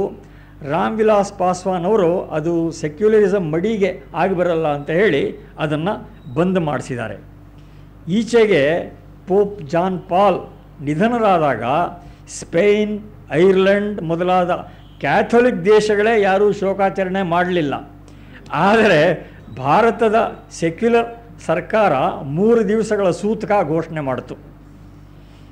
ಈ ಸರ್ಕಾರದ ದೌರ್ಬಲ್ಯದ ಪರಿಣಾಮವಾಗಿ ಮುಸ್ಲಿಂ ಪರ್ಸನಲ್ ಲಾ ಬೋರ್ಡ್ ಈಗ ಶರಿಯಾ ನ್ಯಾಯಾಲಯಗಳು ಏರ್ಪಡಬೇಕು ಇತ್ಯಾದಿ ತನ್ನ ಬೇಡಿಕೆಗಳನ್ನೆಲ್ಲ ಮುಂದಕ್ಕೆ ಒತ್ತುತ್ತಾ ಇದೆ. ಈಚಿನ ಬಿಹಾರ ವಿಧಾನಸಭಾ ಚುನಾವಣೆಯ ಸಂದರ್ಭದಲ್ಲಿ ರಾಮ್ ವಿಲಾಸ್ ಪಾಸ್ವಾನ್ ಸರ್ಕಾರಿ ನೌಕರಿಗಳಲ್ಲಿ ಮುಸ್ಲಿಮರಿಗೆ 10% ಮೀಸಲಾತಿ ಕೊಡ್ತೀವಿ ಅಂತ ಘೋಷಣೆ ಮಾಡಿದ್ರು. ಆಂಧ್ರ ಪ್ರದೇಶದ ರಾಜಶೇಖರ ರೆಡ್ಡಿ ನೇತೃತ್ವದ ಕಾಂಗ್ರೆಸ್ ಸರ್ಕಾರ ಕಳೆದ ವರ್ಷ ಜುಲೈ ತಿಂಗಳಲ್ಲಿ 2004 ಶಿಕ್ಷಣ ಸಂಸ್ಥೆಗಳಲ್ಲಿ ಸರ್ಕಾರದ ನೌಕರಿಗಳಲ್ಲಿ ಮುಸ್ಲಿಮರಿಗೆ 5% ಆರಕ್ಷಣೆ ಘೋಷಣೆ ಮಾಡಿತು. ನ್ಯಾಯಾಲಯ ಅದು ಸಿಂಧು ಅಲ್ಲ ಅಂತ ಹೇಳಿದೆ. ಆದರೆ ನ್ಯಾಯಾಲಯದ ಆರ್ಡರನ್ನು ಮೀರಿ ಧಿಕ್ಕರಿಸಿ ಒಂದು ಆರ್ಡಿನೆನ್ಸ್ ಮೂಲಕ ಜಾರಿಗೊಳಿಸೋದಕ್ಕೆ ಈಗ ಸಾಹಸ ಮಾಡ್ತಾ ಇದೆ ಆಂಧ್ರ ಸರ್ಕಾರ. ಅಲಿಗಢ ಮುಸ್ಲಿಂ ವಿಶ್ವವಿದ್ಯಾಲಯ ಅದರ ಸ್ವರೂಪದಿಂದಾಗಿ ಅಲ್ಲಿ ಸೇರೋರೇ ಹೆಚ್ಚು ಜನ ಮುಸ್ಲಿಮರು ಇರ್ತಾರೆ. ಅದು ಸಾಲದು ಅಂತ ಪ್ರತಿಯೊಂದು ಪ್ರತ್ಯೇಕ ಕೋರ್ಸ್ನಲ್ಲಿ 50% ಆರಕ್ಷಣೆಯನ್ನು ಈಗಿನ human resources minister Arjuna Singh ಘೋಷಣೆ ಮಾಡಿದ್ದಾರೆ. ಇತರ ವಿಶ್ವವಿದ್ಯಾಲಯಗಳ ಹಾಗೆ ಅಲಿಗಢ್ ಯೂನಿವರ್ಸಿಟಿ ಕೂಡ ಕೇಂದ್ರ ಸರ್ಕಾರದ ಅನುದಾನದಿಂದ ನಡೆಯುವ ಒಂದು ವಿದ್ಯಾಲಯ. ಅದು ಹಾಗಿರಲಿ, ಹೀಗೆ 75% ಆರಕ್ಷಣೆ ಇರುವ ವಿದ್ಯಾಲಯದಿಂದ ಹೊರಬಂದ ಸ್ನಾತಕರಿಗೆ ಈಗಿನ ಜಾಗತೀಕರಣದ ಸ್ಪರ್ಧಾಪ್ರಧಾನವಾದ ಕಾರ್ಪೊರೇಟ್ ಮಾರುಕಟ್ಟೆಯಲ್ಲಿ ಏನು ಕಿಮ್ಮತ್ತಿರುತ್ತೆ? ಅವರ ಹಿತವನ್ನಾದರೂ ಸರ್ಕಾರ ಯೋಚನೆ ಮಾಡಬೇಕಾಗಿತ್ತು. ಇಂಥ ಧೋರಣೆಗಳು ದೇಶದ ಅಖಂಡತೆಗೆ ಘಾತಕ ಅನ್ನೋದಂತೂ ಸ್ವಯಂ ಸಿದ್ಧವಾಗಿಯೇ ಇದೆ. ಸಮಾಜದ ಮುಖ್ಯಧಾರೆಯಿಂದ ಒಂದು ದೊಡ್ಡ ಜನವರ್ಗವನ್ನು ಮತ್ತಷ್ಟು ದೂರ ಸರಿಸುವಂಥ ನೀತಿಗಳನ್ನು ಈ ಸರ್ಕಾರಗಳು ತಮ್ಮ ಲಾಭಕ್ಕೋಸ್ಕರ ಮಾಡ್ತಾ ಇವೆ. ಇದನ್ನು ದೊಡ್ಡ ಹಿನ್ನಡೆ ಅಂತಲೇ ಹೇಳಬೇಕಾಗಿದೆ. ಎಲ್ಲಿಯವರೆಗೆ ಮತಗಳಿಕೆಗೋಸ್ಕರ ಅಲ್ಪಸಂಖ್ಯಾತರನ್ನು ಅವರ ಪ್ರತ್ಯೇಕತಾ ಭಾವನೆಯನ್ನು ಬೆಳೆಸ್ತೇವೆ, ಅವರಿಗೆ ವಿಶೇಷ ಹಕ್ಕುಗಳನ್ನು ಸವಲತ್ತುಗಳನ್ನು ಕೊಡ್ತೇವೆ, ತೆರಿಗೆ ವಿನಾಯಿತಿಗಳನ್ನು ಕೊಡ್ತೇವೆ, ಆರಕ್ಷಣೆಗಳನ್ನು ಕೊಡ್ತೇವೆ, ಅಲ್ಲಿಯವರೆಗೆ ಅವರ ಅರಾಷ್ಟ್ರೀಯ ಮನೋಭಂಗಿ ಬೆಳೀತಾನೆ ಹೋಗುತ್ತೆ. ದೇಶ ನಿತ್ಯ ಕುರುಕ್ಷೇತ್ರವಾಗಿಯೇ ಉಳಿಯುತ್ತೆ. 1857ರ ಸ್ವಾತಂತ್ರ್ಯ ಸಂಗ್ರಾಮ ಸೈನಿಕ ನೆಲೆಯಲ್ಲಿ ನಡೆಯಿತು. ಅಂದರೆ ಸ್ವಾತಂತ್ರ್ಯ ಯುದ್ಧ ಬೀದಿಗಳಲ್ಲಿ ನಡೆಯಿತು.